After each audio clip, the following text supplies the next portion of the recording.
শহরের নামকরা মাস্তান রাফিদের যৌনাঙ্গ কেটে কে যেন ইয়ামিনের ফেয়ার অ্যান্ড লাভলি বিজ্ঞাপন পোস্টারের মাঝ বরাবর লটকে রেখে দিয়ে গেছে।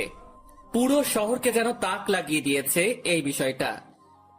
সবাই রাস্তার মাঝে জড়সড় হয়ে বিজ্ঞাপন পোস্টারের দিকে অবাক দৃষ্টিতে তাকিয়ে আছে। কার এত ক্ষমতা বা বুকের পাঠা যে রাফিদের মতো মাস্তানের এমন দুর্ধর্ষ অবস্থা করেছে। আমি কলেজের দিকেই যাচ্ছিলাম, কিন্তু মানুষের হট্টগোল দেখে সেখানেই দাঁড়িয়ে গেলাম। একজন মানুষ থেকে জিজ্ঞেস করলাম, ভাই কি হয়েছে এখানে? আরে ভাই, দেখছেন না কি হয়েছে? শহরের নামকরা মাস্তান রাফিদের যৌনাঙ্গ কেটে কে যেন লটকে রেখেছে ফেয়ার অ্যান্ড লাভলি পোস্টারের মাঝে। শুধু তাই নয়, যে এমনটা করেছে যে তার একটা নামের কোলন ছেড়ে দিয়ে গেছে, যেটাতে লেখা আছে মাফিয়া গার্ল। লোকটার কথা শুনে থতমত খেয়ে গেলাম, কিন্তু লোকটাকে বুঝতে দিলাম না। ভাই, কে এই মাফিয়া গার্ল? তার বিষয়ে কোনো কিছু জানেন কি? ভাই, তার বিষয়ে আমি কেন, শহরে ডিবি পুলিশরাও তার খোঁজ বের করতে পারিনি। এমন ডেঞ্জারাস এই মাফিয়া গার্ল। আগের বারও লোকাল থানার ওসিকে এই অবস্থায় করে মেরেছিল। ভাই, তাহলে তো অনেক খাতারনাক একটা মানুষ এই মাফিয়া গার্ল। হ্যাঁ, অনেক খতরনাক সে। এবার আমি চললাম ভাই। কখন তার কানে পৌঁছে যায় যে আমি তাকে নিয়ে কথা বলছি, পরে সে আমারও এমন ভয়ঙ্কর অবস্থা করবে।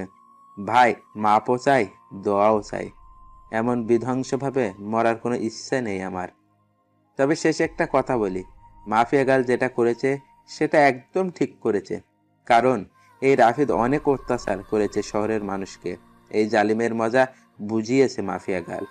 লোকটা চলে গেল, আমি এখনো সেখানে দাঁড়িয়ে আছি। আমার মাথায় খালি একটা জিনিসই ঘুরপাক খাচ্ছে, যে এমনটা করেছে তার আসলেই অনেক বড় বুকের পাঠা। কে এই মাফিয়া গার্ল? না, এই মাফিয়া গার্লের সাথে আমি দেখা করব। তখনই কলেজ ফ্রেন্ড শামীম ফোন দিল। কিরে বেটা, তুই কই রে? তাড়াতাড়ি কলেজ যায়। কেন, কিছু হয়েছে নাকি রে? তুই কি রাফিদের বিষয়ে কিছু শুনিসনি?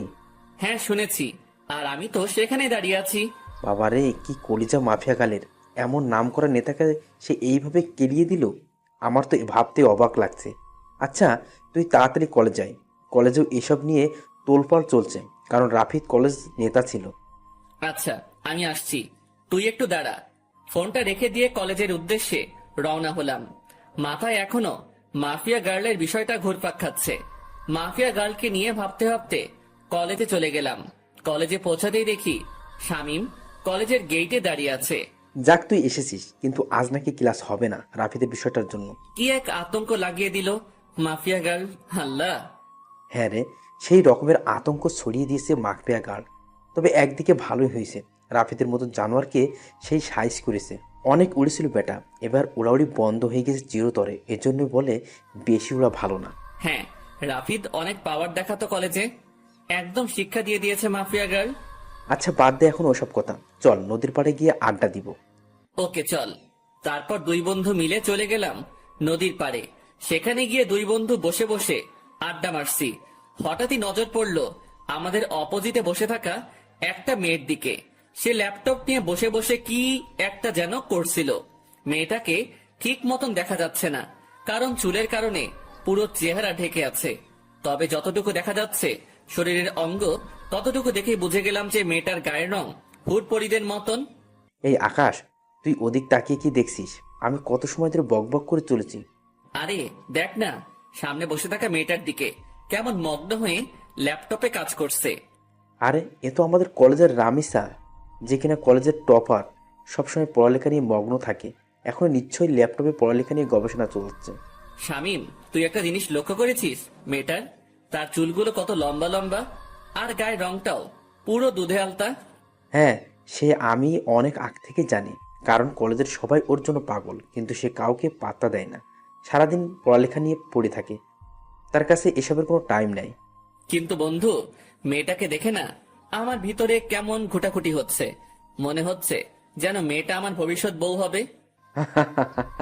সেই স্বপ্ন কোনোদিনই পূরণ হবে না তোর, কারণ আমাদের মতো ছাগলের কপালে এসব মেয়ে কখনোই জুটবে না। আরে জুটবে কি জুটবে না সেসব পরে দেখা যাবে, কিন্তু এখন চল না ওর সাথে একটু কথা বলে আসি। মনটা না কেমন যেন ছটফট করছে কথা বলার জন্য। আরে ভাই, তোর কি মনে হয় সে আমাদের সাথে কথা বলবে? ভাই তাও চল না প্লিজ। চল। শামীমকে নিয়ে মেয়েটার কাছে চলে গেলাম। মেয়েটার সামনে গিয়ে দাঁড়িয়ে আছি ছায়া মূর্তির মতন, কিন্তু তার যেন আমাদের দিকে কোনো খেয়ালই নেই। সে তার কাজে মগ্ন হয়ে আছে। এই দেখলি, দানবের মতো দুটো মানুষ আমরা তার সামনে এসে দাঁড়িয়ে আছি, কিন্তু আমাদের দিকে কোনো খেয়াল নেই। রামিসা এমনই, কারোর সাথে কথাই বলে না। আরে চুপ থাকতো, আমি কথা বলছি, দেখতে থাক। আমি গলায় বড় করে কাশি দিলাম, কিন্তু মেয়েটার কোনো রেসপন্সই দেখতে পেলাম না। মেয়েটা এখনো তার কাজে মগ্ন। এবার শরম লজ্জা ভেঙে সোজা ডাক দিলাম, এই যে শুনছেন। মেয়েটা আমার ডাক শুনে ল্যাপটপ থেকে মাথা তুলে তাকালো। এতটা সময় মেয়েটার চেহারা দেখা যাচ্ছিল না, কিন্তু এখন সে আমাদের দিকে তাকানোই পুরো স্পষ্ট দেখা যাচ্ছে চেহারা। মেয়েটাকে দেখে পুরো শরীর ঠান্ডা হয়ে গেল আমার। ও আল্লাহ, এটা তো মেয়ে না, এটা তো পরিপালক থেকে ভুল করে নেমে আসা কোনো হুটপড়ি। জি বলুন। আমি মেয়েটার দিকে চোখ বড় বড় করে তাকিয়ে আছি। আমার তো পুরো দুনিয়াদারি যেন নিমিষেই থমকে গেল। আমি চুপচাপ তাকিয়ে আছি মেয়েটার দিকে। তখনই সাইড থেকে শামীম ধাক্কা দিয়ে বলল, আরে আকাশ, তুই কোথায় হারিয়ে গেলি? হ্যাঁ, শামীমের কথায় হুঁশ ফিরে আসলো। না না, আমি এখানে আছি, কোথাও হারাইনি। না হারালে বোবার মতন ওর দিকে ড্যাব ড্যাব করে তাকিয়ে আসিস যে। শামীম কথা শেষ না করতেই পাশ থেকে মেয়েটা আবার বলে উঠল, জি কিছু বলবেন? না না, কিছু বলবো না, আপনাকে শুধু চেয়ে চেয়ে দেখবো। মানে বুঝলাম না। আরে মানে আপনার সাথে একটু কথা বলতে চাই। জি বলুন, বললাম তো। আপনার পাশে কি একটু বসা যাবে আগে? পাশে বসে কি করবেন? কি বলতে এসেছেন সেটা বলে প্লিজ চলে যান। আমি এখন পড়া নিয়ে একটু বিজি আছি। আচ্ছা থাক, তাহলে অন্য একদিন বলবো। আচ্ছা। মেয়েটা আবার ল্যাপটপে মাথা গুজে দিল, আর আমি বোকার মতন সেখানে ঠায় দাঁড়িয়ে আছি। আমার যেন ভ্রুমি কাটছে না। মেয়েটাকে দেখার পর থেকে পুরোপুরি মাতাল হয়ে গেছি আমি। এই আকাশ, চল এবার। না, আমি যাব না, তুই যা। মানে কি আকাশ, এখানে দাঁড়িয়ে দাঁড়িয়ে কি করবি শুনি? মেয়েটাকে তাকিয়ে তাকিয়ে দেখবো। আকাশ, তোর মাথা কি খারাপ টারাপ হয়ে গেল নাকি? কি সব আবল তাবল বলছিস? হ্যাঁ হ্যাঁ, হয়তো হয়ে গেছে। ওহ আল্লাহ, কোন পাগলের পাল্লায় পড়লাম আমি। আচ্ছা শামীম, একটা কথা বলি। হ্যাঁ বল। আমার না মেয়েটাকে কোলে উঠিয়ে নিয়ে কাজী অফিসে দৌড় দিতে মন চাচ্ছে। ইচ্ছে করছে এখনই বউ বানিয়ে ফেলি মেয়েটাকে। একটা ঠাটিয়ে লাগিয়ে দিব তোর গালে, বেটা ফাজিল। চল তুই এখান থেকে। শামীম আকাশকে টেনে সেখান থেকে নিয়ে আসলো। শামীম, এমনটা না করলেও পারতিস, আর একটু দেখতে দিলে কি হতো মেয়েটাকে। একদম চুপ তুই। কি সব পাগলামো শুরু করছিস আকাশ? মাথায় তার কি ছিঁড়ে গেছে নাকি তোর? হ্যাঁ, দেখ বেটা, তুই আমার মনের দুঃখ বুঝলি না। থাক তুই, আমি বাসায় গেলাম। শামীমকে ফেলে রেখে সেখান থেকে সোজা বাসায় চলে আসলাম। বাসায় এসে ব্যাগ রেখে ওয়াশরুমে চলে গেলাম। একটু পর ওয়াশরুম থেকে বের হয়ে না খেয়ে সোজা শুয়ে পড়লাম। মেয়েটাকে দেখার পর থেকে যেন খাওয়া দাওয়ার সমস্ত রুচি উঠে গেছে আমার। বিছানায় শুয়ে শুয়ে মেয়েটার কথা ভাবতে লাগলাম। মেয়েটাকে নিয়ে ভাবতে ভাবতে কখন যে ঘুমিয়ে গেছি আল্লাহ জানে। এক ঘুমে রাত হয়ে যায়, তাও ঘুম ভাঙেনি আমার। শামীম ফোন দিয়ে ঘুম ভাঙিয়েছে। আকাশ তুই কি করছিস রে? আরে ঘুমাচ্ছি। হ্যাঁ, এমনটাই করবি। এদিকে দুনিয়াদারি পুরো ধ্বংস হয়ে যাচ্ছে, আর তুই পরে পরে ঘুমাচ্ছিস, বেটা বলদ। আরে কি হয়েছে? তাড়াতাড়ি ইউটিউব ওপেন কর। একটা চ্যানেল থেকে মাফিয়াকার লাইভ এসেছে, আমি তোকে লিংক দিয়ে দিচ্ছি। কি? তাড়াতাড়ি লাফ দিয়ে বিছানা ছেড়ে উঠে পড়লাম। তারপর ফোনের ডাটা অন করে শামীমের দেওয়া লিঙ্কটা থেকে ইউটিউবে প্রবেশ করলাম। ইউটিউবে প্রবেশ করতেই দেখি মাফিয়া গার্ল লাইভে এসেছে। চেহারা দেখা যাচ্ছে না, পুরো মুখ ঢাকা তার। আর তার থেকে বড় কথা, মেকানিক্যাল একটা অটো ভয়েস থেকে সে লাইভে এসেছে। দেখুন, সবার উদ্দেশ্য করেই বলছি, আমাকে ধরা তো দূরের কথা, সেসব কিছু নিয়ে চিন্তা করলেও ঘাট থেকে মস্তক আলাদা করে দিব আমি। আর আজকে লাইভে আসার উদ্দেশ্য হলো নেতা রাফিদের ব্যাপারে কিছু জানানোর আছে আপনাদেরকে। রাফিদ এখনো জীবিত, কিন্তু আজ তার শেষ দিন।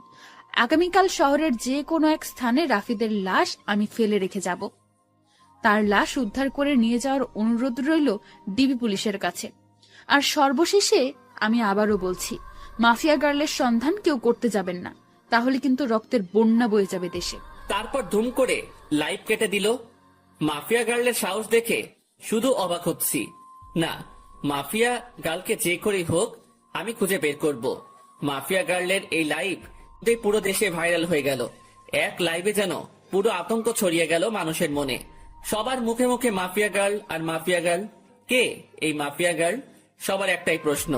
একটু পর চ্যানেল আর লাইভটা কেটে দিল। Mafia girl. পুরো সবকিছু সে ভ্যানিশ করে দিয়েছে, পুরোপুরি উদাও হয়ে গেল সমস্ত কিছু। কিন্তু সবার মুখে মুখেই মাফিয়া গার্লের নাম ছড়িয়ে গেছে। ফেসবুক, টুইটার যেখানেই যাই সেখানেই মাফিয়া গার্ল নিয়ে পোস্ট। বাপরে বাপ, এটা কি মেয়ে নাকি মানুষরূপী কোনো চিতাবাঘ? আল্লাহ ভালো জানে। এসব নিয়ে ভাবতে ভাবতে আরো কিছু সময় চলে গেল। না, এসব নিয়ে এখন আর ভাবা চলবে না, আগে গিয়ে কিছু খেয়ে নেই। বিছানা ছেড়ে উঠে পড়লাম, তারপর হাত মুখে পানির ছিটা দিয়ে এসে কিছু খেয়ে নিয়ে আবারও ঘুমিয়ে পড়লাম। সকালবেলা ঘুম ভাঙলো ফোনের আওয়াজে। কে যেন কিছু একটা মেইল করেছে। ঘুমের ঘোরে ফোনটা হাতে নিয়ে মেইলটা ওপেন করলাম, দেখলাম একটা ভয়েস মেইল। ভয়েসটা প্লে করলাম। প্লে করতেই আমার পুরো হুঁশ উড়ে গেল। আমি এক লাফ দিয়ে সোজা বিছানা ছেড়ে উঠে দাঁড়িয়ে গেলাম। মাফিয়া গার্লের সেই ভয়ঙ্কর আওয়াজে কেউ আমায় মেইল করেছে। বৎস, আমার অস্তিত্ব তালাশ করতে চেও না। আমার অস্তিত্ব তালাশ করতে গেলে নিজের অস্তিত্বই হারিয়ে ফেলবে। ভয়েসটা শুনে থতমত খেয়ে গেলাম। এটা কি করে সম্ভব? মাফিয়া গার্ল আমায় ভয়েস মেইল করেছে। শুধু তাই নয়, আমি মাফিয়া গার্লের তালাশ করছি, সেটা সে জানলো কি করে? বাপরে বাপ, কি ডেঞ্জারাস মেয়ে রে বাবা! আমায় মেইল করে শাসায়। মাথায় তো কিছুই কাজ করছে না ভয়েসটা শোনার পর থেকে। কিন্তু আমি তো থেমে থাকবো না। আমি মাফিয়া গার্লের খোঁজ বের করেই ছাড়বো। সে যত বড় মাফিয়াই হোক না কেন, আমি আকাশও কম না। চুপসে আছি বলে আমাকে ভয় পেতে হবে এমন কোনো কিছুই নয়। মাফিয়া গার্লও জানে না যে আমি কত বড় খেলোয়াড়। যেদিন আমি খেলতে নেমে যাব সেদিন এমন মাফিয়া গার্ল পথে পথে হোঁচট খেয়ে মরবে। এসব নিয়ে চিন্তা ভাবনা করছি, তখনই দেওয়াল ঘড়িটায় 9টা অ্যালার্ম বেজে উঠল। ও আল্লাহ, 9টা বেজে গেছে কখন? আমার তো কলেজ যেতে হবে। তাড়াতাড়ি বিছানা ছেড়ে উঠে পড়লাম। তারপর ফ্রেশ হয়ে হালকা পাতলা কিছু নাস্তা করে কলেজের উদ্দেশ্যে রওনা হলাম। হেঁটেই রওনা হয়েছি। আরে ধুর, আমার পরিচয় দিতে তো ভুলেই গেছি সবাইকে। চলেন পরিচয় পর্বটা শেষ করে ফেলি। আমি বরাবরের মতোই আকাশ, আপনাদের সাথে আছি। পড়াশোনার সুবাদে শহরে আলাদা বাসা নিয়ে থাকি, আর পুরো পরিবার, বাবা মা, ছোট বোন অন্য শহরে থাকে। আমি ইচ্ছা করেই এই কলেজে অ্যাডমিশন নিয়েছি। ইচ্ছা করে বলতে একটা রিজন আছে এই কলেজে অ্যাডমিশন নেওয়ার, সেটা গল্পের সাথে থাকলে জেনে যাবেন। সো এবার গল্পে ফেরা যাক। কলেজে পৌঁছে গেলাম। কলেজে পৌঁছাতেই দেখি গতকালে সেই রামিসা মেয়েটা গাছতলায় বসে বসে বই একটা হাতে নিয়ে পড়ছে। কোনো কিছু না ভেবেই মেয়েটার দিকে এগিয়ে গেলাম, কারণ এখনো ক্লাস শুরু হয়নি, আর ক্লাস হবে কিনা সেটাও সন্দেহ। মেয়েটার কাছে গিয়ে দাঁড়িয়ে আছি। মেয়ে আমায় দেখে আজ নিজ থেকে কথা বলল। কালকের বিষয়টা নিয়ে কিছু বলতে আসছেন বুঝি? না, তেমন কিছু না। মানে হ্যাঁ, মেয়েটার এমন ধারা কথা শুনে কি বলবো, সবটাই গুলিয়ে গেছে। তো বলুন। আচ্ছা, আপনার সাথে কি ফ্রেন্ডশিপ করা যাবে? না, ফ্রেন্ডশিপ করা যাবে না, কারণ আমি কোনো ছেলের সাথেই চলাফেরা করি না। প্লিজ না করিয়েন না, আমি কিন্তু একদম বাজে ছেলে না। তাও আমি পারবো না। তবে হ্যাঁ, পড়ালেখা নিয়ে টুকটাক কথা বলার প্রয়োজন হলে বলতে পারবেন। আচ্ছা ঠিক আছে। কিন্তু আপনাকে তো কলেজে নতুন মনে হচ্ছে। হ্যাঁ, আমি নতুন। 1 মাস আগে অ্যাডমিশন নিয়েছে এই কলেজে, অন্য কলেজ থেকে ট্রান্সফার হয়ে। তবে রেগুলার হয়েছি 1 সপ্তাহ হবে। কোন ইয়ারে অ্যাডমিশন নিয়েছেন? সেকেন্ড ইয়ারে। আপনি? ও, আপনিও তাহলে আমার সেম ক্লাস। তার মানে আপনিও সেকেন্ড ইয়ারে পড়েন? হ্যাঁ। আচ্ছা, এখন আমি একটু বিজি, পড়া নিয়ে আপনার সাথে পরে কথা হবে, কেমন? আচ্ছা ঠিক আছে, সে না হয় পরে কথা বলবো। কিন্তু একটা কথা, আমরা যেহেতু একই ইয়ারের, তাহলে তুমি করে বলা যায়। আমি আপনি ডেকে মজা পাই। আচ্ছা ঠিক আছে, যেমনটা আপনার মর্জি। সেখান থেকে চলে আসলাম। বাপরে বাপ, কি মেয়ে! ভাও এই দিচ্ছে না। আমার মনে জলে আগুন, আর সে বাজায় সাপের বিন। তবে সমস্যা নেই, তোমায় তো আমি নিজের করেই ছাড়বো। তোমায় নিজের মনে ফিক্সড করে নিয়েছি, বিয়ে করলে তোমায় করব। সেখান থেকে আসতে না আসতেই শামীম কলেজের গেট দিয়ে প্রবেশ করলো। কিরে, তুই এখন এলি? এই তো একটু আগে। আচ্ছা চল ক্যান্টিনের দিকে যাই। কলেজের পরিবেশ দেখে তো মনে হচ্ছে না যে আজ ক্লাস হবে। আমারও তাই মনে হচ্ছে। চলো তাহলে ক্যান্টিনেই যাই। তারপর দুজন মিলে ক্যান্টিনে চলে গেলাম। কলেজে যেদিন অ্যাডমিশন নিয়েছি সেদিনই শামীমের সাথে আমার পরিচয় হয়েছে। অল্প কয়েকদিনে খুব ভালো বন্ধু হয়ে উঠেছি আমরা। 2 বন্ধু মিলে ক্যান্টিনে বসে বসে কফি খাচ্ছিলাম। তখনই আশেপাশের লোকজন সবাই একদিকে দৌড়ে ছুটে যাচ্ছে। একজনকে ডেকে জিজ্ঞেস করলাম, ভাই কি হয়েছে, আপনারা এভাবে দৌড়াচ্ছেন কেন? আরে ভাই, আপনারা কোন দুনিয়ায় থাকেন? হ্যাঁ, যে কোনো কিছুই বলতে পারেন না? ভাই, এই দুনিয়াতেই আছি, কিন্তু কি হয়েছে সেটা তো বলবেন। আরে মাফিয়া গাল রাফিদকে মেরে ওর লাশ চৌরাস্তার মোড়ে লটকে রেখে দিয়ে গেছে। লোকটার কথা শুনে মাথায় বড়সড় একটা বাজ পড়লো। মাফিয়া গার্ল সত্যি তাহলে রাফিদকে মেরে ফেলেছে। শামীম, চল তো তাড়াতাড়ি। হ্যাঁ চল। শামীমকে নিয়ে তাড়াতাড়ি চৌরাস্তার মোড়ে চলে গেলাম। সেখানে গিয়ে দেখি কয়েক হাজার মানুষ একত্রে জমা হয়েছে, আর চৌরাস্তার মোড়ে একটা বড় গাছের উপরে রাফিদের লাশ ঝুলছে। রাফিদের লাশ দেখে নিজেরই কলিজা কেঁপে উঠল। একটা মেয়ের পক্ষে কি করে সম্ভব এটা? একটা মেয়ে শহরের নাম করে নেতাকে এমন বিভৎস ভাবে মারলো যে দেখে বিশ্বাসই হচ্ছে না। চুপচাপ সেখানে নীরব দর্শকের মতন দাঁড়িয়ে আছি। ডিবি পুলিশ রাফিদের লাশ গাছ থেকে নামাচ্ছে। রাফিদের সারা শরীরে স্পট। মানুষজনকে ঠেলে ডিবি পুলিশের দিকে এগিয়ে গেলাম। ডিবি পুলিশ রাফিদের লাশ মাটিতে নামালো। তাকে মাটিতে নামিয়ে শরীরের তল্লাশি চালিয়ে দেখে রাফিদের পকেটে একটা চিঠি, যেটাতে লেখা আছে, আজ দুপুর 3টায় আমি কালকের ন্যায় লাইভে আসবো, সবাই তৈরি থাকেন ধামাকার জন্য। মাফিয়া গার্লের চিঠি পড়ে সবার চোখ কপালে উঠে গেল। কি করতে যাচ্ছে মাফিয়া গার্ল? রাফিদকে তো মেরে ফেলেছে, আবার কি নতুন করে ধামাকা দিবে সে? না, আজ লাইভ দেখতে হবে। এদিকে ডিবি পুলিশ সবার স্থান ত্যাগ করতে বলল। সবাই যে যার মতন চলে গেল। আমিও চলে আসলাম বাসায়। কলেজের দিকে আর গেলাম না। বাসায় এসে 3টা বাজার অপেক্ষা করছি। দুপুর 3টা বাজতে আর 2 মিনিট বাকি। তখনই মাফিয়া গার্লের সেই ইউটিউব লিংকে ক্লিক করলাম, আর চ্যানেলটা ওপেন হয়ে গেল। 3টা বেজে গেছে, আর সাথে সাথে চ্যানেলটা থেকে মাফিয়া গার্ল লাইভে চলে আসলো। সে গতকালের ন্যায় মেকানিক্যাল একটা টোন ব্যবহার করে লাইভে এসেছে। আমি জানি আপনারা সবাই আমার লাইভের জন্য অপেক্ষা করছেন, সো অপেক্ষার প্রহর কেটে গেছে, আমি চলে এসেছি। এবার হবে আসল ধামাকা। আপনারা সবাই রাফিদের লাশ তো পেয়ে গেছেন, এবার লিস্টে রয়েছে এসপি ওসমান। তার মরার পালা চলে এসেছে। এসপি ওসমান, মৃত্যুর জন্য তৈরি হয়ে নে। এবার তোকে আমার হাত থেকে কেউ রক্ষা করতে পারবে না। সমাজের আড়ালে লুকিয়ে থাকা সব কটা মুখোশধারীকে এইভাবে ভয়ানক মৃত্যুদণ্ড দিব আমি। কেউ তোদেরকে আমার হাত থেকে বাঁচাতে পারবে না। আর শুনে রাখেন সকলেই, আমি কোনো খারাপ কাজ করছি না, সমাজের নষ্টাগুলোকে বেছে বেছে সাজা দিচ্ছি। এসপি ওসমানের মৃত্যুর পর বাকি টার্গেটের নাম আমি বলে দেব। এসব কিছু আমি সমাজের ভালোর জন্যই করছি। তবে হ্যাঁ, আমার পার্সোনাল একটা মাকসাদ আছে, সেটা হলো আমি আগুনের সাথে দেখা করতে চাই এসব করে। সে যেন নিজেই আমার কাজকর্ম দেখে আমার সাথে দেখা করে। যতদিন না সে আমার সাথে দেখা করবে ততদিন আমি এইরূপ কাজ করেই যাব।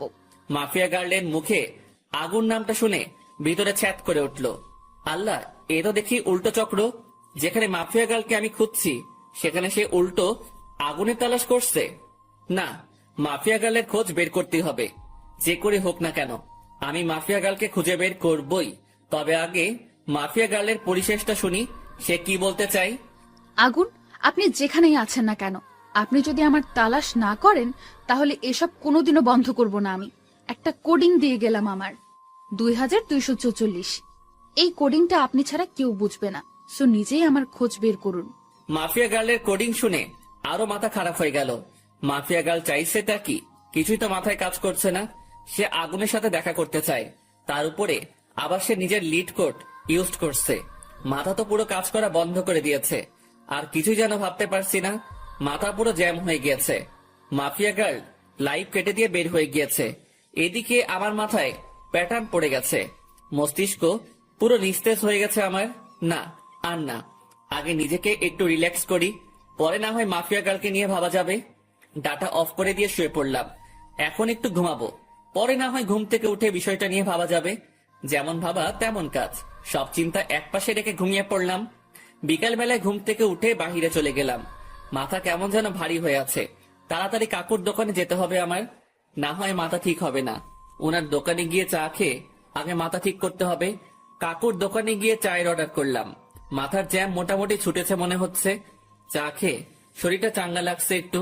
হ্যাঁ, এবার শান্ত মাথায় ভাবি মাফিয়া গার্লের কথা। আচ্ছা, মাফিয়া গার্ল আমার খোঁজ কেন করছে? কি চাই সে আমার কাছে? আর কেনই বা সে এসব কর্মকাণ্ড করছে? দেশে তো প্রশাসন আছে দুর্নীতিবাজদেরকে শাস্তি দেওয়ার জন্য, তারপরেও কেন মাফিয়া গার্ল আইনের বিপক্ষে যাচ্ছে? হাজারটা প্রশ্ন নিজেকে নিজে ছুড়ে মারলাম। এবার আমার শান্ত মস্তিষ্ক ধীরে ধীরে সব কয়টা প্রশ্নের উত্তর খোলাসা করতে লাগলো। দেখো, দেশে যে অবস্থা তা কোনোদিন শুধরাবে না। একটার পর একটা দুর্নীতিবাজ পয়দা হয়ে যাবে, কখনো তাদেরকে থামানো যাবে না।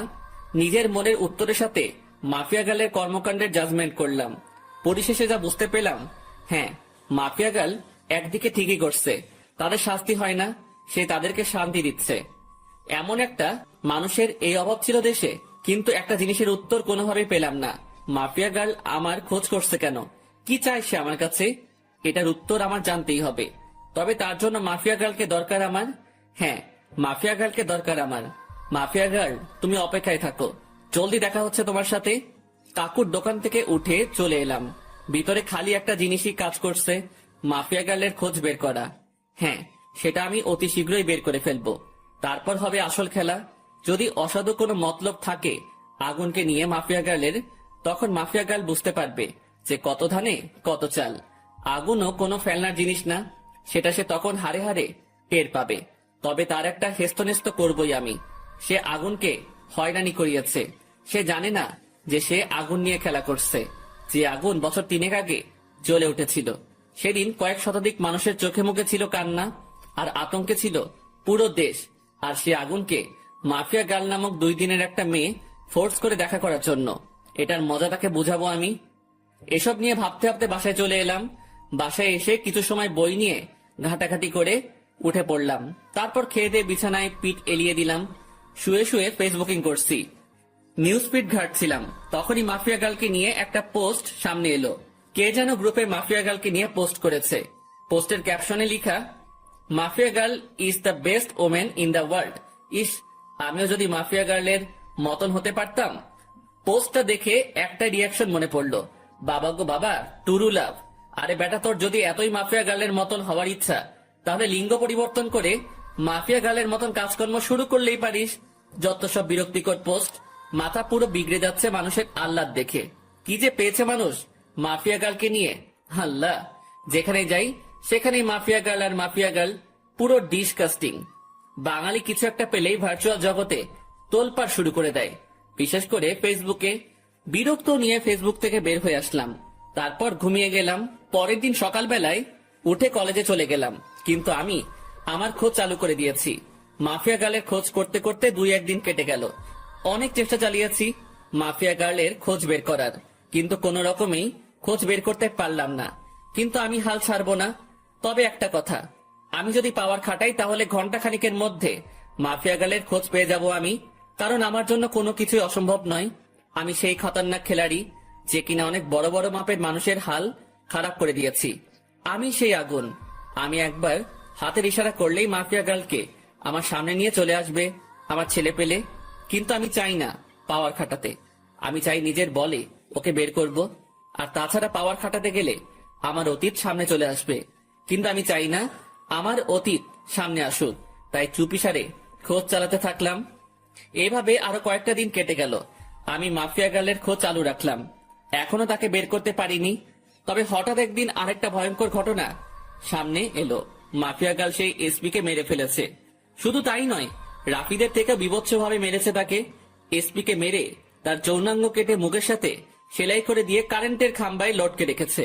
সাথে গলার মধ্যে একটা নেম প্লেট ঝুলিয়ে দিয়েছে, যাতে লেখা আছে, আমি এসপি এনামুল, দুর্নীতির জন্য আজ আমার এমন ভয়াবহ মৃত্যু হয়েছে। এবার তো আরো আতঙ্ক ছড়িয়ে গেল। আগেরবার রাফিদ, এবার প্রশাসনিক কর্মকর্তা। এমন কর্মকাণ্ড করে মাফিয়া গার্ল এবার আরো ভাইরাল হয়ে গেল দেশে। এদিকে আমার মাথায় তো বাজ পড়েছে মতন অবস্থা। না, এবার আর চুপ থাকবো না। মাফিয়া গার্লকে এবার টেনে হেসড়ে বের করে আনবো আড়াল থেকে। আমি এসব নিয়ে ভাবছিলাম, তখনই শামীমের ফোন। কিরে, তুই কই রে? চৌরাস্তার মোড়। কেন? রামিসা তোর খোঁজ করছে, তাড়াতাড়ি কলেজ যাই। হঠাৎ রামিসা আমার খোঁজ করলো কেন? তা আমি জানবো কি করি? তুই কলেজে এসে ওর খোঁজ জেনে নে, সে কেন তোর খোঁজ করছে। ওকে, আমি আসছি। ফোনটা রেখে দিয়ে কলেজের উদ্দেশ্যে রওনা দিলাম। আজ 2 দিন কলেজে যাওয়া হচ্ছে না, কারণ শরীর একটু অসুস্থ। তার থেকে বড় কথা, মাফিয়া গার্লের খোঁজ করছি আমি। কিন্তু এখন শামীম ফোন দিয়ে যেতে বলল। তাড়াতাড়ি কলেজে চলে গেলাম। কিরে, রামিসা কই? ওই যে ওই দিকটাতে বসে আছে। আচ্ছা, আমি দেখে আসছি কেন ডেকেছে সে। শামীমকে রেখে রামিসার কাছে চলে গেলাম। এই যে, কেন খোঁজ করেছো আমায়? কেন, আপনি জানেন না? আমি জানবো কি করে যে তুমি আমার কেন খোঁজ করেছো? আমাকে একটা অ্যাসাইনমেন্ট দেখিয়ে দিতে বলেছিলেন যে, মনে নেই? সেটা আমি করে এনেছি বাসা থেকে। Oh my god, Ramisa, sorry sorry sorry. আমি আসলে সত্যিই ভুলে গিয়েছিলাম জিনিসটা। পাঠকটা হয়তো ভাবছেন যে তাকে আমি কখন অ্যাসাইনমেন্ট দেখিয়ে দিতে বলেছি। আর তার সাথে আমার কথা হলো কি করে? আসলে হলো যে সে আমায় যখন বলেছে পড়াশোনার বিষয় নিয়ে চাইলে বন্ধুত্ব করতে পারে সে, তারপর তার সাথে আমি সেই রূপ বন্ধুত্ব করি। কারণ কোনো কিছু হতে হলে তার সাথে আগে মিশতে হবে আমাকে। তাই আমি পড়াশোনার বাহানা দিয়ে তার সাথে মিশেছি। অনেক কষ্ট হয়েছে তার সাথে মিশতে। শুরুতে তো রাজি হয়নি, পরে পড়াশোনার বুঝিয়ে নেওয়ার বাহানা করে মিশেছি। এই যে কি হলো, চুপ হয়ে গেলেন যে? আরে না, তেমন কিছু না। আচ্ছা নেন খাতাটা, এটার মধ্যে আমি করে দিয়েছি। অনেক অনেক ধন্যবাদ রামিসা। তারপর রামিসার হাত থেকে খাতাটা নিলাম, কিন্তু হঠাৎ চোখ গেল তার হাতের আঙুলের দিকে। আঙুলের পাশে একটা সামান্য করে কালো দাগ, যেই দাগটা আমার মোটামুটি পরিচিত। কার হাত যেন দেখেছি আমি এমন একটা কালো দাগ। দেবাঙ্গে প্রেসার দিলাম, তখনই মনে পড়লো মাফিয়া গার্ল যখন লাইভে এসেছিল তখন তার হাতেও এমন একটা কালো দাগ ছিল।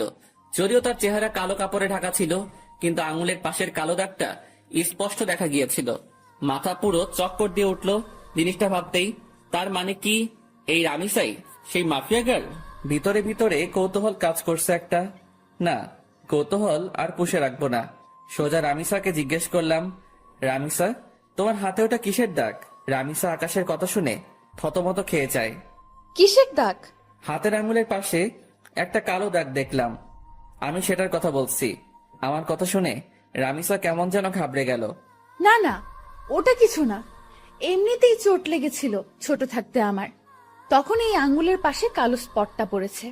ও, কিন্তু দাগটা না আমার বেশ পরিচিত।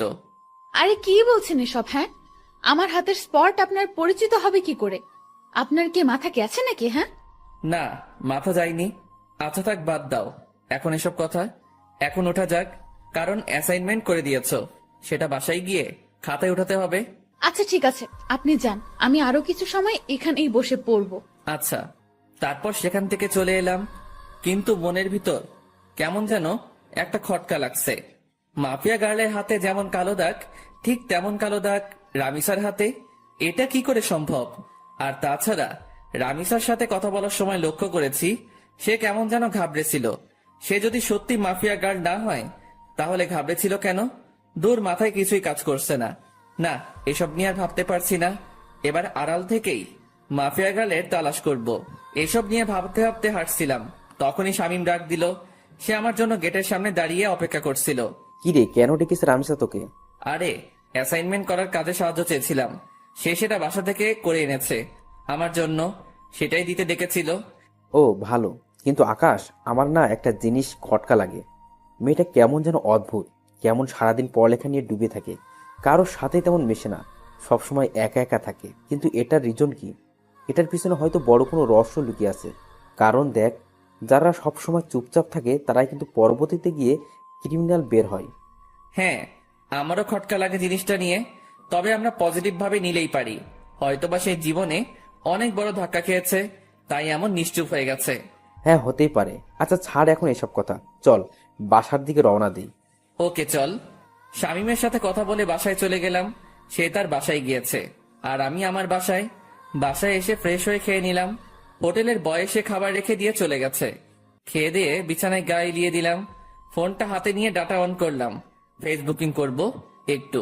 কিন্তু অবাক কাণ্ডটা তখনই ঘটলো যখন আমি ফেসবুক অ্যাপসটাতে প্রবেশ করলাম। আমার ফেসবুক অ্যাকাউন্ট অন্য কেউ কন্ট্রোলে নিয়ে নিয়েছে, তবে আমি ফেসবুকে প্রবেশ করলাম ইজিলি ভাবে। আমার অ্যাকাউন্ট অন্য কারো কন্ট্রোলে, সেটা শিওর হলাম মেসেঞ্জার দেখে। আমার নিজের ইনবক্সে অটোমেটিক মেসেজ আসছে। কি রে, অনেক উড়াউড়ি করছিস মনে হয়। মানে বুঝলাম না, আপনি কে আর আমার আইডি কেন হ্যাক করেছেন? আমি কে সেটা আমার কথা শুনেই বুঝে যাবি। আর আইডি হ্যাক করেছি তোর 12টা বাজাতে। মানে আমি আপনার কি ক্ষতি করেছি যে আপনি আমার 12টা বাজাতে আমার আইডি হ্যাক করেছেন? তুই আমার পিছু কেন লেগেছিস? কি মনে করিস তুই নিজেকে? হ্যাঁ, লুকিয়ে খুঁজে বের করে ফেলবি? এত সহজ সবকিছু? কথা শুনে বুঝতে বাকি নাই যে মাফিয়া গার্ল আমার অ্যাকাউন্ট হ্যাক করে নিজের আয়ত্তে নিয়ে নিয়েছে। তাড়াতাড়ি সেটিংসে চলে গেলাম। সেখানে গিয়ে ইনফরমেশন চেক করে দেখি আমার সমস্ত কিছু মাফিয়া গার্ল পরিবর্তন করে ফেলেছে। নাম্বার, জিমেল সবকিছু পরিবর্তন করে নিজের মেইল বসিয়ে দিয়েছে। আরে, সেটিং এ গিয়ে কোনো লাভ নাই, সবকিছু আমার আয়ত্তে। তোর অ্যাকাউন্ট পুরোপুরি ভাবে হ্যাক করে নিয়েছি আমি। তাহলে আমি আইডিতে প্রবেশ করলাম কি করে? আমি চেয়েছি তাই তুই প্রবেশ করতে পেরেছিস, কারণ আমি সবকিছু পরিবর্তন করলেও CLI লগ আউট মারিনি, তাই তুই প্রবেশ করতে পেরেছিস। মারেননি কেন? কারণ আমি চেয়েছিলাম তোর সাথে কথা বলবো, তাই তোর আইডি আয়ত্তে নিয়ে তোর নিজের ইনবক্সেই তোর সাথে কথা বলছি। এত ওরা ভালো না, মাথায় রাখবেন। যেই পাখির ডানা বেশি বড় হয়ে যায় সেই পাখির উঠতে সমস্যা হয়। উঠছিস তো তুই নিজে, তুই আমার খোঁজ করতে উঠে পড়ে কেন লেগেছিস? কি মরার শখ গজিয়েছে? অসাধারণ জোকস, হাসি আসলো আপনার কথা শুনে। হাসি বের করে দিব, টেনশন নিস না। মরার জন্য এত উতাল পাতাল হচ্ছিস তো, সেই শখ আমি পূরণ করে দেব। সবে মাত্র অ্যাকাউন্ট হ্যাক করেছি, আর একটু ধৈর্য ধর, তারপর তুই নিজেই হ্যাক হয়ে যাবি। এই জোকসটা আরো সেরা ছিল, তবে আমার একটু হাসি আসেনি এবার, কারণ এমন আবাল সাবাল আমি গুনি না। আর আপনি যত বড় মাফিয়া হন না কেন, সেসব আমার দেখার বিষয় না। সো আমার ভয় দেখাতে আসিয়েন না। আপনার মতন অনেক বড় বড় খিলাড়ি দেখেছি আমি। সো ফাও ফাও পাগলামো না করে নিজের মতন থাকেন, না হয় নিজের বিপদ নিজেই ডেকে আনবেন। তুই মনে হয় আমার সম্পর্কে ভালো করে না জেনে কথা বলছিস। আপনার সম্পর্কে না জেনে কথা বলছি না, বরং আপনি আমার সম্পর্কে না জেনে কথা বলছেন। শুনেন, কারোর সাথে পাঙ্গা নেওয়ার আগে দেখে শুনে নিবেন, না হয় পরে দেখা যাবে বিপরীত পক্ষ বাপ লেভেলের মানুষ। সব বুঝে শুনে পাঙ্গা নেন। বাপ না চিনে পাঙ্গা নিতে আসবেন তো সোজা বাসমারা খাবেন। হারামির বাচ্চা, তুই সত্যিই মরবি। মাফিয়া গার্লের সাথে বেয়াদবি করার ফল তুই পাবি। তোর প্রথম সাজা স্বরূপ আইডিটা চিরতরে পাবি না, বাকি তোকে পরে আমি সাইজ করব। এতটা সময় ভালো করে কথা বলেছি, কিন্তু এখন আর না। তুইও শুনে রাখ, বাপ না চিনে আবলামি করার কারণে কিক দিয়ে সোজা দুনিয়া ছাড়া করবো তোকে। আর কি বলি তুই, আমার ফেসবুক অ্যাকাউন্ট আমি আর পাবো না? তাহলে চ্যালেঞ্জ দিয়ে বললাম, 10 মিনিটে তোর থেকে ফেসবুক অ্যাকাউন্ট আমি আমার কন্ট্রোলে নিব। দেখি পারলে আমায় আটকে দেখা। রেগে মেগে মোবাইলটা ছুঁড়ে মারলাম। তারপর বিছানা ছেড়ে উঠে গিয়ে টেবিলের উপরে থাকা ল্যাপটপটা ওপেন করে অটো কোডিং দিয়ে ফেসবুকটা ফিরিয়ে আনলাম। এটা করতে পুরোপুরি 10 মিনিটও লাগেনি। আবার মাফিয়া গার্ল আমার সাথে টক্কর দিতে আসে। তারপর ফেসবুকটাকে সিকিউরিটি করে বের হয়ে আসলাম। কোনোদিন যদি মাফিয়া গার্লকে সামনে পাই, গাল দুটো লাল করে দিব সোজা। অ্যাকাউন্ট সিকিউরিটি করে আবারও শুয়ে পড়লাম। এবারে শোয়াতে কখন যে ঘুমিয়ে গেছি তা বলতে পারবো না। বিকালবেলায় শামীম ফোন দিয়ে ঘুম ভাঙায়। আকাশ, চল আজ কোথাও গিয়ে ঘুরে আসি। বেটা ঘুম থেকে তুলে বলেছিস ঘুরতে যেতে? কত আরামের ঘুমটাই না গিয়েছিলাম। এই রাখ তোর ঘুম, 10 মিনিটের মধ্যে তামান্না আবাসিকের সামনে আসবি। শালা গরু, ঘুমটাই মাটি করে দিয়েছিস পুরো। ওকে দাঁড়া, আসছি। তারপর ফোন রেখে দিয়ে গায়ে শার্ট লাগিয়ে নিলাম। তারপর জায়গা মতন চলে গেলাম। সেখানে গিয়ে দেখি শামীম আগে থেকে হাজির। বাহ, মহারাজ এসেছেন। তোর বেটা, শান্তির ঘুমটা শেষ করলি আমার। হ্যাঁ, তোমার শান্তির ঘুম এই খালি নষ্ট করে মানুষ। বেলা বাজে কয়টা আর তুমি পড়ে পড়ে ঘুমাও? গরু দামড়া পাঠা, বউ জুটবে না তোর। ওকে, না জুটলে নাই। চল এখন ঘুরে আসি। ওকে চল। তারপর দুজন মিলে ঘুরতে চলে গেলাম। অনেক রাত পর্যন্ত দুজন মিলে ঘোরাঘুরি করেছি। রেস্টুরেন্টেও খেয়েছি। সমস্ত বিল শামীম দিয়েছে। রাত বাজে 10টা। ঘোরাঘুরি শেষ করে দুজন দুজনের বাসায় চলে এলাম। বাসায় এসে হাত মুখ ধুয়ে ফ্রেশ হয়ে শুয়ে পড়লাম। শরীর অনেক ক্লান্ত, তাই শুতেই ঘুমিয়ে গেছি। সকালবেলায় ঘুম থেকে উঠে রেডি হয়ে কলেজে চলে গেলাম। কলেজে গিয়ে দেখি গেটের মধ্যে রামিসা দাঁড়িয়ে আছে। সে আমাকে দেখতে পেয়ে, যাক, ভালোই হয়েছে, চলেন আমার সাথে, আমার কিছু কথা আছে। বাহ, আজ সূর্য কোন দিকে উঠেছে। আচ্ছা চলো। দুজনে একপাশে চলে গেলাম। হ্যাঁ, এবার বলো। আমি আপনার সাথে বন্ধুত্ব করতে চাই।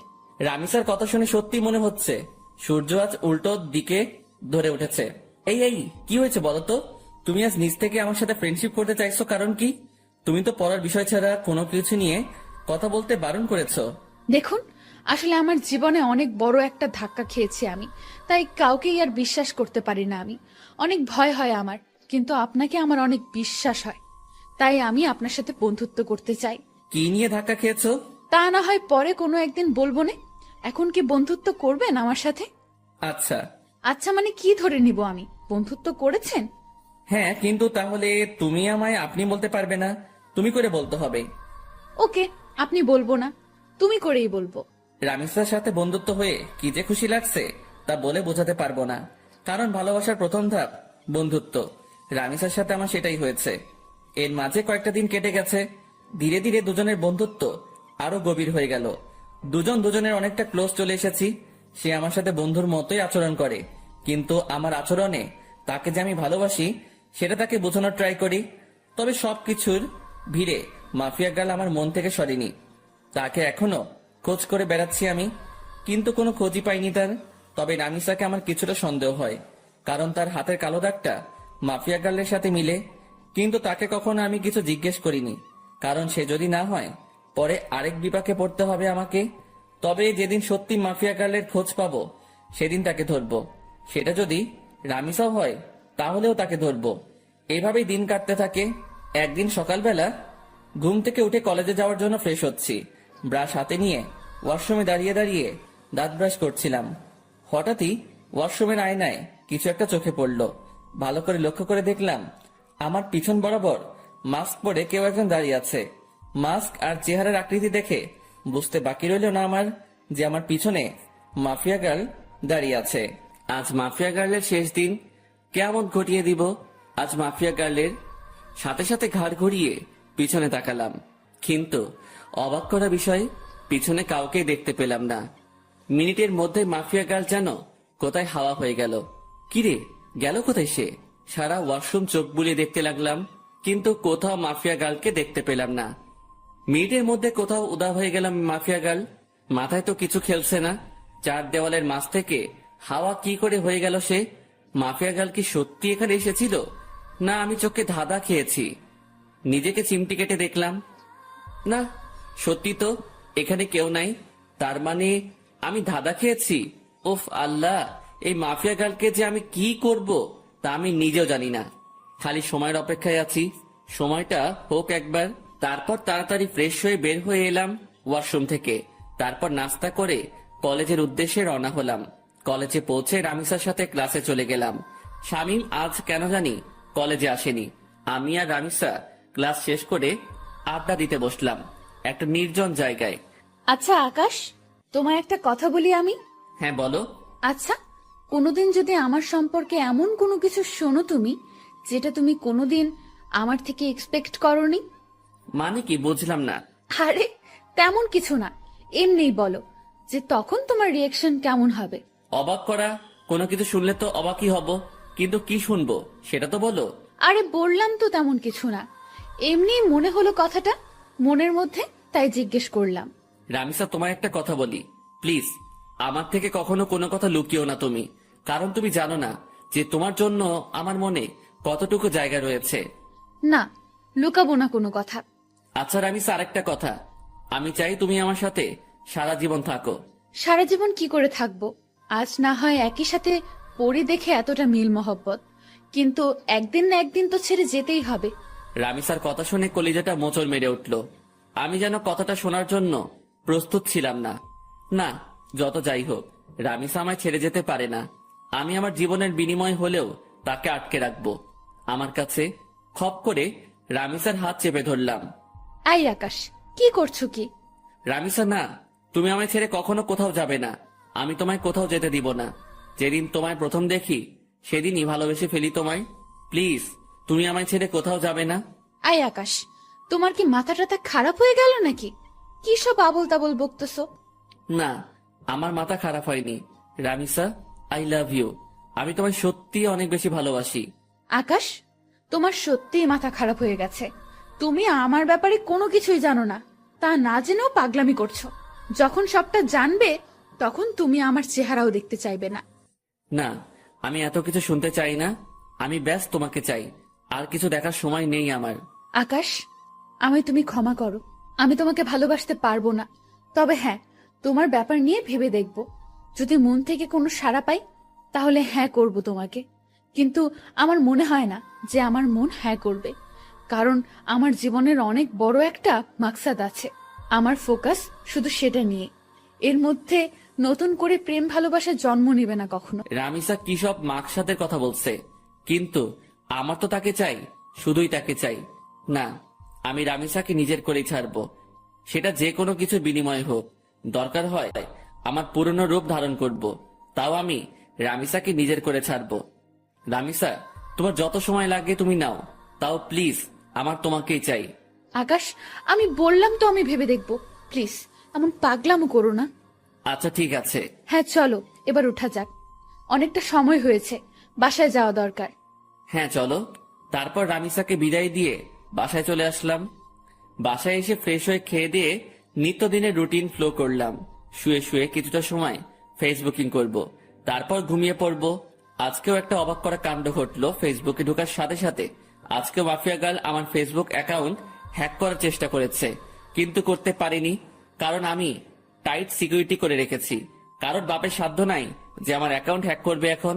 তৎক্ষণাৎ একটা মেইল আসলো মাফিয়া গার্ল নামক একটা ব্ল্যাঙ্ক জিমেইল থেকে। নিজেকে অনেক বড় কিছু ভাবিস তুই, আমিও দেখবো তুই কতদিন নিজেকে গুটিয়ে রাখতে পারিস। মেইলটা দেখে চরম লেভেলের মেজাজ খারাপ হয়ে গেল। ইচ্ছে করছে মাফিয়া গার্লকে ধরে এনে কানের নিচে কয়েকটা লাগিয়ে দেই, কিন্তু তাকে পাবো কোথায়? তার কোনো ইনফরমেশনই তো আমার কাছে নেই। এদিকে রাগের মাত্রা আরো দ্বিগুণ হয়ে গেল। দাঁড়া, আজ তোর 12টা বাজাচ্ছি, এমন গালি দিব তোকে তুই নিজে এসেই আমার কাছে ধরা দিবি। মাফিয়া গার্লের সেই জিমেলটাতে ক্লিক করলাম। জিমেলটাতে ক্লিক করতে সেটা উদাও হয়ে গেল, এরর দেখাচ্ছে। জিমেলটাতে ক্লিক করার পর আমার বুঝতে বাকি নেই যে সে আমায় ব্ল্যাঙ্ক জিমেল থেকে মেইল করেছে, যেটা মিনিট কয়েকের মধ্যে এরর হয়ে যায়। এটা দেখে আরো রাগ উঠে গেল। এবার আর নিজেকে কন্ট্রোল করে রাখতে পারলাম না, সাথে সাথে নিলয়কে ফোন দিলাম। হ্যাঁ ভাই বলেন। কাল সকালের আগে মাফিয়া গার্লের ডিটেলস এনে দিবি আমায়। ভাই এই কাজটা আমার দ্বারা হবে কিনা জানি না, তবে আমি আমার সবটা দিয়ে ট্রাই করব। আমি পারিসনি এই শব্দটি শুনতে চাই না, আমার মাফিয়া গার্লের ডিটেলস চাই, ওর রক্ত চুষবো আমি। তারপর ফোনটা রেখে দিলাম। মাফিয়া গার্ল এবার পালিয়ে যাবি কোথায় সেটা আমিও দেখব। তারপর সারা শরীর ভরা রাগ নিয়ে ঘুমিয়ে পড়লাম। বিকেল বেলায় ঘুম থেকে উঠে ফ্রেশ হয়ে কাকুর দোকানে চলে এলাম। কাকুর দোকানে বসে চা খাচ্ছি, তখনই পাশের কয়েকজন মানুষ বসে আলোচনা করছিল। আজ মাফিয়া গার্ল নাকি আবার লাইভে এসেছিল। লাইভে এসে শহরের নামকরা পলিটিশিয়ান ওবায়দুলকে নেক্সট টার্গেট বলে ঘোষণা করেছে। শুধু তাই নয়, আজও নাকি সে আগুনকে একটা মেসেজ দিয়েছে। আগুন যদি অতি শীঘ্রই তার সাথে যোগাযোগ না করে, তাহলে সে শহরের সব কয়টা দুর্নীতিবাজকে একে একে মেরে ফেলবে। লোকগুলোর মুখে এসব শুনে মাথায় তো পুরো বাজ পড়েছে মতো অবস্থা। মাফিয়া গার্ল লাইভে এসে এত কিছু বলে গেল, অথচ আমি ঘুমিয়ে পুরো দুনিয়াদারি লাঠে উঠিয়ে দিয়েছি। না, এবার তো কোনো হ্যাস্ত করতে হবে, কারণ আমার জানা মতে ওবায়দুল তো কোনো খারাপ পলিটিশিয়ান না। তাকে কেন টার্গেট বানিয়েছে সে? আগে যাদের মেরেছে তারা না হয় খারাপ ছিল, কিন্তু ওবায়দুল তো তাদের মতন না। এসব নিয়ে ভাবছিলাম, তখনই একটা পরিচিত নাম্বার থেকে ফোন এলো। বাবা কেমন আছিস? হ্যাঁ মা ভালো, তুমি কেমন আছো? তোকে ছাড়া কি করে ভালো থাকি বল? সেই কবে বাড়ি ছেড়েছিস? আজ কতদিন হলো তোকে দেখি না। মা, তোমার ছেলে মানুষ হওয়ার জন্য খারাপ, মা হলো ছেড়েছে, তাতে কষ্ট পাওয়ার কি আছে? তোমাদের তো আরো খুশি থাকার কথা। সে যাই হোক না কেন, কিন্তু কোনো মা তার সন্তানকে এতদিন না দেখে ভালো থাকতে পারে? মা প্লিজ মন খারাপ করিও না, আমি খুব তাড়াতাড়ি বাড়িতে আসবো। বাবা খুব তাড়াতাড়ি না, কালকে তুই বাড়িতে আয়। মা কাল কি করে আসবো বলো, আমার ক্লাস চলছে তো। সেসব আমি জানি না, তুই কাল বাড়িতে আসবি। আম্মু প্লিজ এমন পাগলামো করে না। আমি বললাম তো আমি কয়েকদিনের মধ্যেই বাড়ি আসবো, তখন তুমি তোমার ছেলেকে মন ভরে দেখে নিও। আচ্ছা ঠিক আছে যা, কিন্তু খুব তাড়াতাড়ি আসবি বলে দিলাম কিন্তু। হ্যাঁ মা, খুব তাড়াতাড়ি আসবো। এবার রাখি কেমন? আচ্ছা। আম্মুর সাথে কথা বলে ফোনটা রেখে দিলাম। আজ কতদিন পর মায়ের সাথে কথা বললাম। আল্লাহ ভালো জানে সেই কবে বাড়ি ছেড়ে এসেছি, এখনো অব্দি বাড়ি যাইনি। মা আমায় দেখার জন্য কেমন উতাল পাতাল হয়ে আছে। না, কিছুদিনের মধ্যে একবার বাড়ি যাব আমি, কিন্তু আমি যেই কারণে বাড়ি ছেড়ে এসেছি সেটা এখনো হয়নি। বাসার লোক সবাই জানে আমি নিজের জীবন গোছানোর জন্য বাড়ি ছেড়েছি, কিন্তু এর পিছনেও যে একটা রহস্য লুকিয়ে আছে সেটা কেউ জানে না। তবে হ্যাঁ, আমি সাকসেস হয়ে ছাড়বো। তারপর নিজের বাসায় চলে এলাম। বাসায় এসে কিছুটা সময় বই নিয়ে ঘাটাঘাটি করে উঠে পড়লাম। কোনো কিছুতেই যেন মন বসছে না, কারণ কখন সকাল হবে আর কখন নিলয় আমাকে মাফিয়া গার্লের ডিটেলস দিবে, সেই চিন্তায় খালি মাথায় ঘুরঘুর করছিল। যাক, কোনো রকমে খেয়ে দিয়ে ঘুমিয়ে পড়লাম রাতে। সকাল হলেও মাফিয়া গার্লকে সেটা আমি জেনে যাব। সকালবেলায় ঘুম থেকে উঠে মোবাইলটা হাতে নিলাম। ফোনটা হাতে নিয়ে দেখলাম নিলয় আমার কয়েকটা ছবি মেইল করেছে। তাড়াতাড়ি মেইলটা ওপেন করলাম।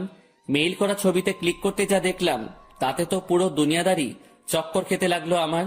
কারণ ছবির মানুষটা আমার খুব পরিচিত, যেই মুখটার মুখোমুখি কয়েক হাজারবার হয়েছে আমি নিজের চোখকে বিশ্বাস করাতে পারছি না যে এই মেয়ে সেই মাফিয়া গার্ল যাকে আমি চোখের সামনে কয়েক হাজারবার দেখেছি, যার সাথে আমার চরম লেভেলের উঠা বসা। সাথে সাথে নিলয়কে ফোন লাগালাম।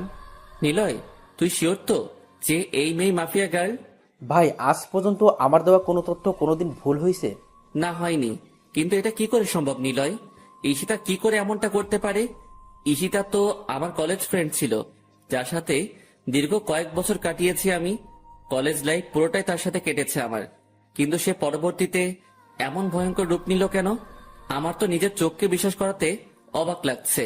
না, হয়তো কোনো ভুল হচ্ছে নিলয় তোর। ভাই, আমি 100% সিওরিটি দিয়ে বলতে পারবো এই মেয়ে মাফিয়া গার্ল, আর আমি পুরোপুরি শিওর হয়েই আপনাকে বলছি। ঈশিতা এমন করতে পারে শুনে মাথাটা পুরো গোলকধাঁধার মতন ঘুরপাক খাচ্ছে। ভাই, আপনার হয়তো বিশ্বাস হচ্ছে না, কারণ সে আপনার সাথে দীর্ঘ কয়েক বছর কাটিয়েছে, কিন্তু সত্যি এটাই যে সে মাফিয়া গার্ল। ঠিক আছে, ঈশিতাই যদি মাফিয়া গার্ল হয় তাহলে তার 12টা বাজাচ্ছি আমি। ওর আরো কিছু তথ্য বল, কারণ তার সাথে আমার বছর 2 আগেই সমস্ত যোগাযোগ বিচ্ছিন্ন হয়ে গেছে। কারণ তারা বাসা পরিবর্তন করে অন্য কোথায় শিফট হয়ে গিয়েছে। এরপর আর কখনো যোগাযোগ হয়নি। ভাই, এরপর আর কোনো তথ্যই আমি পাইনি, কারণ এই মেয়ে সব জায়গা থেকে তার ইনফরমেশন হটিয়ে নিয়েছে। তার থেকেও ভয়ঙ্কর একটা কাণ্ড করেছে সে। কি করেছে? ভাই, এই মেয়ে প্লাস্টিক সার্জারি করে তার আগের চেহারা পরিবর্তন করে ফেলেছে। এই মেয়েকে এখন খুঁজে বের করা ইম্পসিবল আমার মতে। তবে আপনার দ্বারা হয়তো সেটা কষ্টের হবে না, কিন্তু ভাই, মেয়ের মাথা ভয়ঙ্কর চাকর মতন চলাচল করে। গতকাল আপনি ফোন দেওয়ার পর আমি কম হলেও 50টার উপরে ছেলে লাগিয়েছি মাফিয়া গালের খোঁজ বের করার জন্য, কিন্তু অবশেষে সবাই খালি হাত ফিরেছে। কিন্তু একজন খালি তার কিছু ছবি কালেক্ট করেছে। তবে বর্তমান সময়ে সে দেখতে কেমন তার কোনো ছিটে ফোঁটা বা চিহ্ন খুঁজে পায়নি। আর হ্যাঁ ভাই, একটা কথা, এই মেয়ের নামের মতন তার কাজকর্মগুলো বেশ ভয়ঙ্কর। কারণ তার ইন্টারনেট ডাটাবেস আমি হ্যাক করে তথ্য বের করতে চেয়েছিলাম, কিন্তু কোনো মতে সেটা পসিবল হয় নাই। এই মেয়ে হ্যাকিংয়েরও মাস্টার। নীলয়ের মুখ থেকে ঈশিতার এইরূপ কর্মকাণ্ডের কথা শুনে এবার আর জায়গায় স্থির থাকতে পারলাম না। নিলয় কি বলল ঈশিতার সম্পর্কে এগুলা? যেই মেয়ে কলেজ লাইফে থাকতে এতটা সাদাসিধা ছিল, তার মধ্যে কয়েক বছরের ব্যবধানে এতটা হিংস্রতা কি করে আসতে পারে? মাথায় তো কিছুই খেলছে না। আচ্ছা নিলয়, আমি ফোন রাখলাম, পরে কথা হবে তোর সাথে। আর শোন, মাফিয়া গার্লের খোঁজ চালু রাখিস। আচ্ছা ভাই। নিলয়ের সাথে কথা শেষ করে ঠাই সেই জায়গাটাতেই দাঁড়িয়ে আছি। আমার যেন নিজের কানকেই এখনো বিশ্বাস করাতে পারছি না যে ঈশিতাই বর্তমান জগতের সবচাইতে খাতারনাক মাফিয়া, যার ভয়ে বড় বড় নেতারা এখন আতঙ্কে আছে।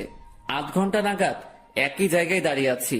ঝাটকাটা মারাত্মক লেভেলের ছিল, তাই হয়তো এখনো ঘোর কেটে উঠতে পারিনি। অনেকটা সময় পর সেন্স ফিরে এলো।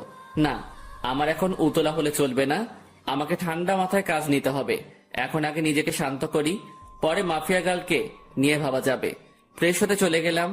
একটু পর ফ্রেশ হয়ে বের হয়ে এসে নাস্তা করে কলেজের উদ্দেশ্যে রওনা হলাম। আজও শামীম কলেজে আসেনি। হারামিটার কি যে হয়েছে কে জানে। মাফিয়া গার্লের টেনশনে শামীমকে আর ফোন দেওয়া হয়নি। এদিকে রামিসাকেও দেখছি না। তোর না আসলো না আসুক, একসাথে এত টেনশন মাথায় বয়ে নিয়ে বেড়াতে পারবো না। আমি ক্লাসে চলে যাই। ক্লাসে চলে গেলাম। সেখানে গিয়ে দেখি রামিসা আগে থেকেই ক্লাসে এসে বসে আছে। আমি গিয়ে তার পাশের সিটে বসে পড়লাম। আকাশ, কি হয়েছে? তোমাকে এমন চিন্তিত দেখাচ্ছে কেন? কি হয়েছে কি? না, তেমন কিছু না। তেমন কিছু না বললে তো আর সমাধান হবে না। তোমার চেহারায় স্পষ্ট ফুটে উঠছে যে তুমি কিছু একটা নিয়ে বেশ চিন্তিত। কি হয়েছে বলো আমায়? নাকি আমার বিষয়টা নিয়ে টেনশন করছো? আমি তো বললাম ভেবে দেখবো। তাও কিসের চিন্তা? হ্যাঁ, আরে না রামিসা, সেসব কিছুই না। আমি এমনি বাসার ব্যাপার নিয়ে কিছুটা ঝামেলায় আছি, তাছাড়া কিছুই না। আরে তুমি টেনশন করিও না, সব ঠিক হয়ে যাবে। রামিসার কথার আর কোনো উত্তর দিলাম না। চুপচাপ বসে আছি। কারণ কি বা বলবো তাকে? আমার টেনশন যে অন্য জায়গায়, সেটা তো তাকে আর বলা যাচ্ছে না। তাই চুপচাপ থাকাই ভালো। এমন সময় স্যার ক্লাসে আসলো। স্যার এসে ক্লাস করাতে শুরু করলো। সেদিকে ফোকাস করলাম। ক্লাসটা শেষ করে বাসার দিকে রওনা দিয়েছি। পিছন থেকে রামিসা ডাক দিল, এই আকাশ, আজ এত তাড়াহুড়ো কোথায় যাচ্ছ? হ্যাঁ, আমার সাথে আজ কথা বলবে না বুঝি? আরে পাগল, সে সবকিছুই না, এমনি ভাবলাম বাসায় চলে যাই, তাই আর কি। বাহ, ভালোই তো। আমাকে ইগনোর করছো সেটা তো বেশ ভালোই বুঝছি আমি। রামিসা সত্যি সেসব কিছু না। তাহলে চলো ক্যান্টিনে বসে কফি খাবো। রামিসা আমায় জোর করে ক্যান্টিনে নিয়ে গেল। ক্যান্টিনে গিয়ে দুজন বসে বসে কফি খাচ্ছি। সে আমায় নানান কথা বলে হাসানোর চেষ্টা করছে, কিন্তু আমার ভিতরে তো দুনিয়ার সমস্ত টেনশন বিরাজ করছে। আকাশ, তুমি যদি এমন গাল ফুলিয়ে বসে থাকো তো কিন্তু খুব খারাপ হবে। সত্যিই কিন্তু আমি তোমাকে নিয়ে ভাববো না। এই না না, আমি আর গাল ফুলিয়ে বসে থাকবো না। তারপর নিজের অনিচ্ছা সত্ত্বেও রামিসার সাথে স্বাভাবিকভাবে কথা বলতে শুরু করলাম, আর সে আমাকে হাসানোর ট্রাই করছে। একটা সময় সত্যি হেসে দিলাম। মেয়েটার আসলে অসাধারণ গুণ আছে। এইভাবে অনেকটা সময় বসে দুজনে মিলে কথা বললাম। ভিতরে সমস্ত টেনশন দূর হয়ে গিয়েছে রামিসার সাথে কথা বলে। মনটা একদম ফ্রেশ এখন। তারপর দুজনেই উঠে পড়লাম ক্যান্টিন থেকে। অনেকটা সময় তো বসলাম, এবার বাসায় যাওয়া দরকার। আচ্ছা, তাহলে কাল আবার দেখা হচ্ছে আমাদের। হ্যাঁ। রামিসার সাথে কথা শেষ করে বাসার দিকে রওনা হলাম। অনেকটা শান্ত আছি এখন। না, এখন আর নিজেকে উত্তেজিত করা যাবে না। একদম শান্তভাবে কাজ বের করব এখন। তারপর বাসায় চলে গেলাম। বাসায় গিয়ে শান্ত মাথায় মাফিয়া গার্লের তালাশ করতে লাগলাম, কিন্তু ফলস্বরূপ কোনো কিছুই পেলাম না। বরাবরের মতোই জিরো আসলো ফল। তাও নিজেকে সামনে রাখলাম, আমি খোঁজ চালিয়ে যাব মাফিয়া গার্লের। এভাবে কেটে গেল আরো কয়েকটা দিন। একদিন দুপুরবেলায় খেয়ে দিয়ে শুয়ে শুয়ে টিভিতে খবর দেখছিলাম, তখনই আরেকটা ভয়ঙ্কর নিউজ দেখতে পেলাম। মাফিয়া গার্ল আরেকটা হেডলাইন রটিয়ে দিয়েছে। সে পলিটিশিয়ান ওবায়দুলের খেইল খতম করে দিয়েছে। সে পলিটিশিয়ান ওবায়দুলকে মেরে তার লাশ বাসডগের উপরে ঝুলিয়ে রেখেছে। এই ঘটনার পর প্রশাসন পুরোপুরি ফায়ার হয়ে গেছে মাফিয়া গার্লের উপরে। দেশের মানুষ সবাই জানে যে মাফিয়া গার্ল 2 নাম্বার মানুষদের খেইল খতম করছে, কিন্তু তারপরেও প্রশাসন তো আর চুপ থাকতে পারে না। কারণ সাজা দেওয়ার হলে দেশের প্রশাসন দিবে। দেশে আইন কানুন বলতেও অনেক কিছু রয়েছে, কেউ তো আর তার ঊর্ধ্বে যেতে পারে না। প্রশাসন পুরো হাত পা বেঁধে নেমেছে মাফিয়া গার্লকে খোঁজার জন্য। এবার হয়তো একটা হেস্তনেস্ত করেই ছাড়বে প্রশাসন, কিন্তু আমিও তো হাল ছাড়ার মানুষ না। প্রশাসন মাফিয়া গার্লকে খুঁজে বের করার আগে আমি তাকে খুঁজে বের করব, কারণ আমার তাকে আগে চাই। তাড়াতাড়ি নিলয়কে ফোন দিলাম আবার। সে হয়তো কোনো ক্লু দিতে পারবে আমায়। এতদিনে হয়তো কিছু হলেও হাতে এসেছে তার। ভাই দুঃখিত, এখনো আমি মাফিয়া গাড়ির কোনো খোঁজ পাইনি, আর আমার মনে হয় না যে আমি তার কোনো খোঁজ বের করতে পারবো। আচ্ছা ঠিক আছে, তাও তুই খোঁজ জারি রাখ। তারপর ফোনটা রেখে দিলাম। এবার সত্যি মনে হচ্ছে আমার মাঠঘাট বেঁধে নামতে হবে, কারণ এরপর আর অপেক্ষা করলে প্রশাসনের হাতে মাফিয়া গার্ল ধরা পড়বে। কারণ মাফিয়া গার্ল যত যাই করুক না কেন, সে একটা ভুল কাজ করেছে তার কোড দিয়ে।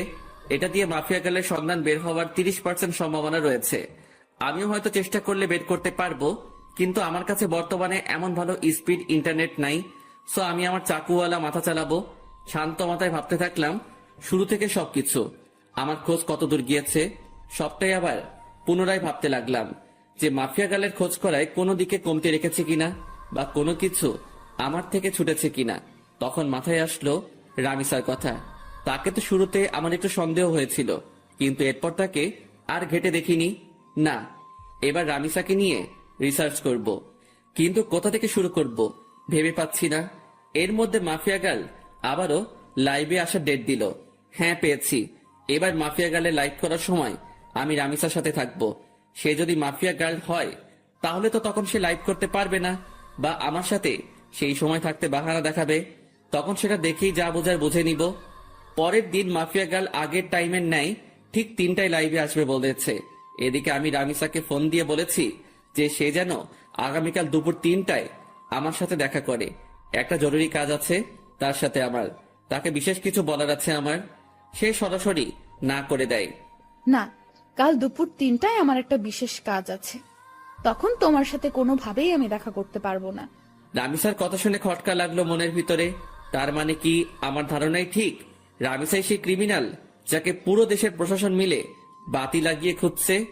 ও মাই গড, মাফিয়া গার্ল এতদিন আমার চোখের সামনে ছদ্মবেশ নিয়ে ঘুরছে, অথচ আমি তাকে চিনতেই পারিনি। না, এবার একটা হেস্তনেস্ত করতেই হবে। এবার রামিসাকে ধরার পালা এসে গেছে। মাফিয়া গার্ল এবার পালাবে কোথায় এসব নিয়ে ভাবছিলাম। ঠিক তখনই রামিসা আমাকে আবার ফোন দিয়ে বড়সড় একটা শক খাইয়ে দেয়। আচ্ছা ঠিক আছে আকাশ, আমরা কাল 3টা বাজে দেখা করব। তবে হয়তো আমার কলেজে আসা হবে না কাল, বাসায় কিছু কাজকর্ম বাকি আছে। রামিসার কথা শুনে থতমত খেয়ে গেলাম। একটু আগে সে বলল কোনোভাবেই কাল 3টায় দেখা করা সম্ভব না, আবার এখন বলছে কাল 3টায় দেখা করবে। এদিকে আমি রামিসাকে নিয়ে কত কিছু ভেবে বসলাম। তাহলে কি রামিসা মাফিয়া গার্ল না? ও আল্লাহ, মাথা পুরো জ্যাম খেয়ে আছে। মাফিয়া গার্ল যদি কাল 3টার সময় লাইভ করে আর এদিকে রামিসা আমার সাথে থাকে, তাহলে তো রামিসা মাফিয়া গার্ল না। আমার সন্দেহটা তাহলে পুরোপুরি ভুল হবে না। আর ভাবতে পারছি না আমি কি সব ঘটছে আমার সাথে। একটা সূত্র ধরে 2 কদম এগিয়ে যাচ্ছি, কিন্তু পরবর্তীতে নিরাশ হয়ে 4 কদম পিছনে চলে আসছি। মাথা পুরো আগুনের মতন গরম হয়ে আছে। ফোনটা বালিশের পাশে রেখে ঘুমিয়ে পড়লাম। বিকেলবেলা ঘুম থেকে উঠে হাঁটতে বের হলাম। বের হওয়ার আগে বেশ কয়েকবার শামীমকে ফোন দিয়েছি, কিন্তু সে রিসিভ করেনি। কাকুর দোকানে বসে চা খাচ্ছিলাম, তখন শামীম ফোন দিল। কিরে, ফোন দিয়েছিলি মনে হয়? হ্যাঁ দিয়েছিলাম। আচ্ছা তোর কি হয়েছে বলতো? আজ কতদিন হয়ে গেল তুই ক্লাসে আসছিস না, তার উপরে কোনো খবর সবর নাই। আরে, বাসায় একটা সমস্যা হয়েছে ছোট বোনকে নিয়ে, তাই কিছুদিন কলেজ আসিনি। সমস্যাটা কেটে উঠতে হয়তো আরো কয়েকটা দিন লাগবে, তারপর কলেজ আসবো। ও আচ্ছা, তাহলে তুই আগে সমস্যা সমাধান কর, পরে না হয় কলেজে আসিস। ওকে বন্ধু। শামীমের সাথে কথা বলে ফোনটা রেখে দিলাম। তারপর কাকুর দোকান থেকে উঠে বাসায় চলে আসলাম। অপেক্ষায় আছি কালকের দিনের। কোনো মতে আজকের দিনটা পার করে দিলাম। পরের দিন কলেজে চলে গেলাম। রামিসা আজ ক্লাসে আসবে না, তারও নাকি বাসায় কি কাজ বাকি আছে, তাই আজ আমার একাই কাটাতে হবে কলেজে। কোনোভাবে কলেজ টাইম শেষ করে বাসায় চলে এলাম। তারপর বাসায় এসে ফ্রেশ হয়ে খেয়ে দিয়ে রামিসাকে ফোন দিলাম। হ্যাঁ, কোথায় দেখা করবে বলো? কলেজ মাঠে আসো। আমিও বাসা থেকে বের হয়ে সেখানে আসছি। ওকে। আমি শার্ট পরে কলেজ মাঠে চলে গেলাম। সেখানে গিয়ে ঘাসের উপরে বসে আছি। 3টা বাজতে আর মিনিট 5 বাকি। এমন সময় রামিসাও চলে আসলো। আচ্ছা বলো তো, হঠাৎ আমার সাথে এমন কি জরুরি কথা বলবে যার কারণে আজ এই অসময়ে এখানে আসতে বললে? বলবো, একটু ওয়েট করো। আমি বাসার থেকে আসার সময় রামিসাকে নিয়ে অনেক কিছু ভেবে এসেছি। কেন? এখন বললে কি হবে? আরে একটু বসো না, এত অস্থির হচ্ছ কেন? একটু পরেই বলবো। এখন আগে মাফিয়া গার্লের লাইভ দেখবো। 3টা বাজতে চলেছে। রামিসা আমার মুখে মাফিয়া গার্লের কথা শুনে চোখ পাকিয়ে তাকিয়ে আছে আমার দিকে। কি হলো, এভাবে চোখ পাকিয়ে তাকিয়ে আছো কেন? আকাশ, হঠাৎ তোমার মাফিয়া গার্লকে নিয়ে এত মাথা ব্যথা উঠলো কেন? আরে না, কিসের মাথা ব্যথা? মাফিয়া গার্ল আজ লাইভে আসবে বলেছে। সবাই তার লাইভ দেখার জন্য বসে আছে, তাই আমিও দেখবো বলে ভেবেছি। ও আচ্ছা, পাশে এসে বসো। দুজন মিলে মাফিয়া গার্লের লাইভ দেখি। রামিসা এসে আমার পাশে বসলো, আর আমি মোবাইলটা হাতে নিয়ে মাফিয়া গার্লের ইউটিউব লিংকে ক্লিক করে সেখানে ঢুকে পড়লাম। 3টা বাজতেই মাফিয়া গার্ল লাইভে চলে আসলো। মাফিয়া গার্লের লাইভ দেখে আমি রামিসার দিকে হাঁ করে তাকিয়ে আছি। নিজের ভিতরে কেমন যেন একটা খারাপ লাগা কাজ করছে। আমি রামিসাকে নিয়ে কত কি না ভেবে ফেলেছিলাম, কিন্তু পরিশেষে সবটাই মিথ্যা প্রমাণ হলো। আর সত্যি যদি রামিসা মাফিয়া গার্ল হতো, তাহলে সে লাইভে আসতে পারতো না এই সময়ে। কারণ রামিসা আমার পাশে বসে আছে। সে একই সময় 2 জায়গায় 2 রকম কর্মকাণ্ড কি করে করবে? দেখ, নিজের উপরে চরম লেভেলের রাগ হচ্ছে। সিধা সাদা একটা মেয়েকে নিয়ে আমি কত বাজে ভাবনা করেছি। এই কি হলো, তোমার মন কোন দিকে? হ্যাঁ, তুমি না বললে মাফিয়া গার্লের লাইভ দেখবে? সে তো লাইভে এসে বকবক করছে, কিন্তু তোমার তো কোনো খবরই নাই। রামিসার ডাকে হুঁশ ফিরে আসলো। দেখবো তো। তারপর মাফিয়া গার্লের লাইভ দেখায় ফোকাস করলাম। সে তার ইন্ট্রোডাকশন নিয়েই যাচ্ছে। আমি আপনাদের আগেও বলেছি, এবারও বলছি, আমার কোনো খারাপ মাকসাদ নেই। আমার মূল মাকসাদ হচ্ছে যারা দেশের নাম বেচে বেচে খায় তাদের হাতে হারিকেন ধরিয়ে দেওয়া, আর আমি সেটাই করছি। শুধু তাই নয়, এবার দেশের মধ্যে যত কয়টা গ্যাংস্টার টিম আছে তাদের সব কয়টাকে আমি মৃত্যুর চৌকাঠেয় পৌঁছাইয়ে দিব। শান্তশিষ্টভাবে দেশ চলবে, কোনো ধরনের টিম আর থাকবে না। মাফিয়া খুফিয়া সব আমি ধুলোয় মিশিয়ে দেব।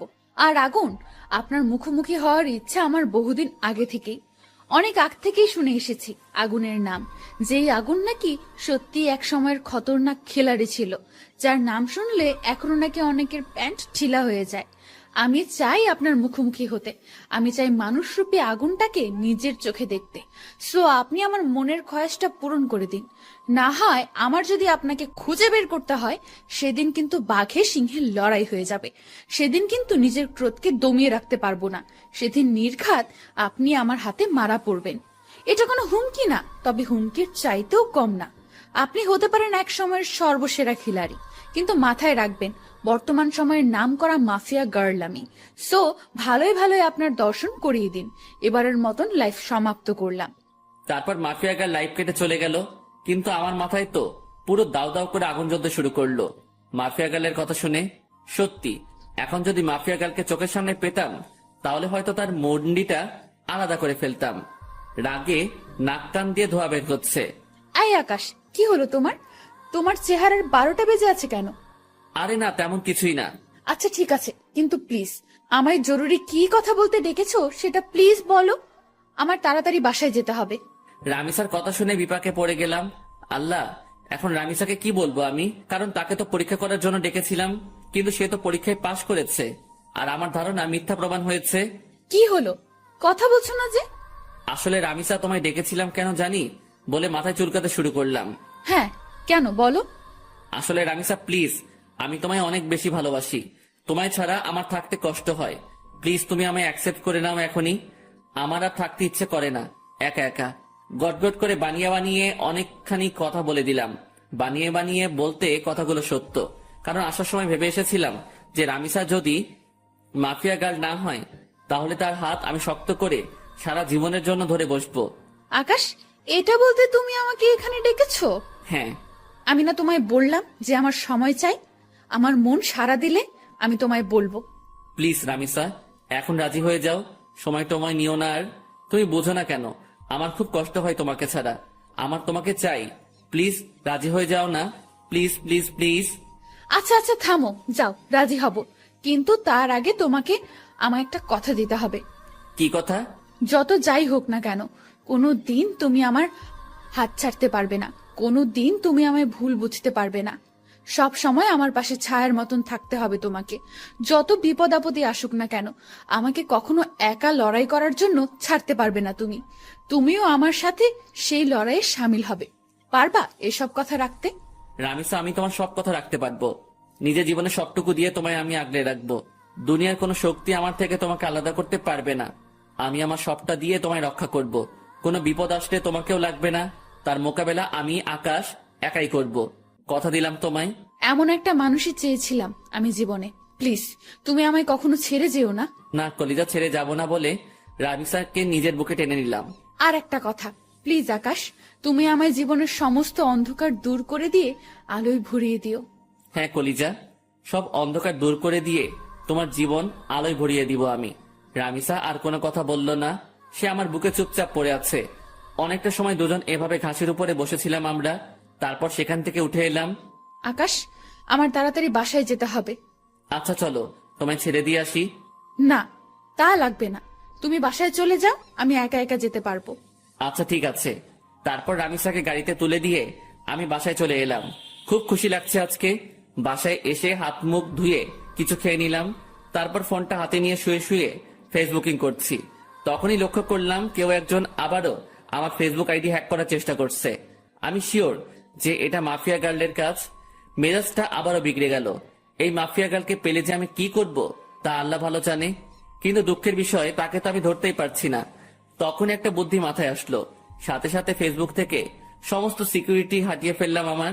এবার আমি মন থেকে চাইছি যে মাফিয়া গার্ল আমার আইডি হ্যাক করুক। কারণ গতবার যখন মাফিয়া গার্ল আমার আইডি হ্যাক করে, তখন তার থেকে আমি আইডি উদ্ধার করার সময় একটা জিনিস লক্ষ্য করেছিলাম, যে লগিং অ্যান্ড সিকিউরিটিতে ব্রাউজারের লোকেশন একবার এক এক জায়গায় দেখাচ্ছিল। কতক্ষণ ফিনল্যান্ড, কতক্ষণ সুইজারল্যান্ড, কতক্ষণ ফিলিস্তিন। মোট কথা সেকেন্ড 2 বার তার লোকেশন পরিবর্তন হচ্ছিল। কিন্তু তখন আমি একটা বোকামো করেছিলাম। আমি চাইলে তখনই তার লোকেশন বের করতে পারতাম, কারণ যে ভিপিএন দিয়ে সে তার লোকেশন পরিবর্তন করছে সেটা এক সময় গিয়ে তার অরিজিনাল লোকেশন দেখায়। আর সে যেহেতু বাংলাদেশের, সেখানে একবার হলেও বাংলাদেশের লোকেশন দেখাবে। হ্যাঁ, এবার এই সুযোগটাই কাজে লাগবো।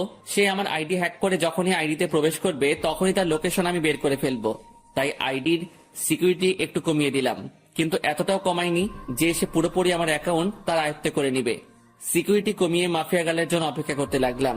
কিন্তু সে এবার আমার আইডি হ্যাক করলো না। রাত 12টা পর্যন্ত অপেক্ষা করলাম, কিন্তু সে আমার আইডির দিকে ফিরেও তাকায়নি। কিন্তু আমি শিওর যে সে রাতে আমার আইডি হ্যাক করার ট্রাই করবে।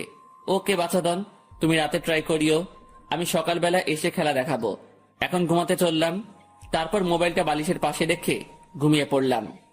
সকালবেলা ঘুম থেকে উঠে মোবাইলটা হাতে নিয়ে দেখি মাফিয়া গার্ল আমার আইডি হ্যাক করে নিয়েছে। এবার পালাবি কোথায় মাফিয়া গার্ল তুই? এবার খেলা দেখাবো তোকে। অনেক কষ্টের বিনিময়ে মাছ জালে আটকা পড়েছে। এবার আর ছাড়াছাড়ি নাই, ছাই দিয়ে হলেও তাকে ধরবো এবার আমি।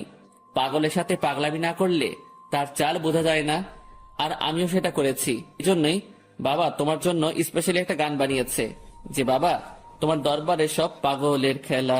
তাড়াতাড়ি করে লোকেশন চেক করলাম, যেমনটা ভেবেছিলাম ঠিক তেমনটাই হয়েছে। লোকেশন প্রতি সেকেন্ডে 2 বার করে টানটি পরিবর্তন করছে। চোখ পাকিয়ে তাকিয়ে আছি লোকেশনের দিকে। একটা সময় গিয়ে বাংলাদেশের এক্স্যাক্টলি লোকেশনটা দেখালো। লোকেশন দেখে তো আমার মাথায় পুরো বাজ পড়ছে মতন অবস্থা। লোকেশন রামিসার এরিয়ায় দেখাচ্ছে, তার মানে রামিসাই সেই ক্রিমিনাল। সরি, রামিসা না ঈশিতা। কিন্তু আমার একটা জিনিস মাথায় কাজ করছে না, যে সে তার সমস্ত আইডেন্টিটি কেন হাইড করেছে, আর কেনই বা এই পথে নেমেছে সে। না, আমি আর ভাবতে পারছি না রামিসা কি করে এত বড় মাপের খেলা খেললো। আমার তো মাথায় কিছুই খেলছে না। আর ওই এলাকাতে তো এমন কেউ নাই যাকে আমার সন্দেহ হয়। যাকে সন্দেহ হয় সে একমাত্র রামিসা। এবার আবার পুরোপুরি সন্দেহ দূর হয়ে গেল। 99% শিওর হয়ে গেলাম রামিসাই সে মাফিয়া গার্ল। এবার খালি রামিসার মুখ থেকে শোনা বাকি। তাড়াতাড়ি উঠে ফ্রেশ হয়ে নাস্তা করে সেই লোকেশনে চলে গেলাম। আজ হয়তো আর কলেজে যাওয়া হবে না। সেখানে গিয়ে চিরুনি তল্লাশি চালালাম। ঠিক তখনই রামিসা আমায় ফোন দিল। আকাশ, কোথায় তুমি? আজ কি কলেজে আসবে না? হয়তো আসবো না, কারণ বিশেষ একটা কাজে এসেছি একটা জায়গায়। কিসের বিশেষ কাজ আকাশ? মাফিয়া গার্লকে ধরে ফেলেছি আমি। কি আকাশ, কি সব বলছো তুমি উল্টাপাল্টা? হ্যাঁ, তোমার কি মাথা ঠিক আছে? হ্যাঁ, আমার মাথা ঠিক আছে। মাফিয়া গার্লকে দেখার অনেক দিনের ইচ্ছা আমার। আমি তাকে ধরতে সক্ষম হয়েছি। আকাশ, আমি বারণ করছি, তুমি কোনো মাফিয়া টাফিয়া গার্লের পেছনে ছুটবে না। সে অনেক খতরনাক, যে কোনো সময় তোমার ক্ষতি করে দেবে সে। রামিসা বাবুনি, আমায় নিয়ে তুমি ভয় পেও না। আমিও এতটা কাঁচা খেলোয়াড় না। আকাশ, আমি তোমায় বারণ করেছি, তো সব কিছুই তুমি করতে যাবে না। আর তুমি এখন যেখানেই আছো সেখান থেকে সোজা কলেজে আসবে। ওকে, ঠিক আছে। তারপর ফোনটা রেখে দিয়ে রামিসার এলাকা থেকে কলেজে চলে গেলাম।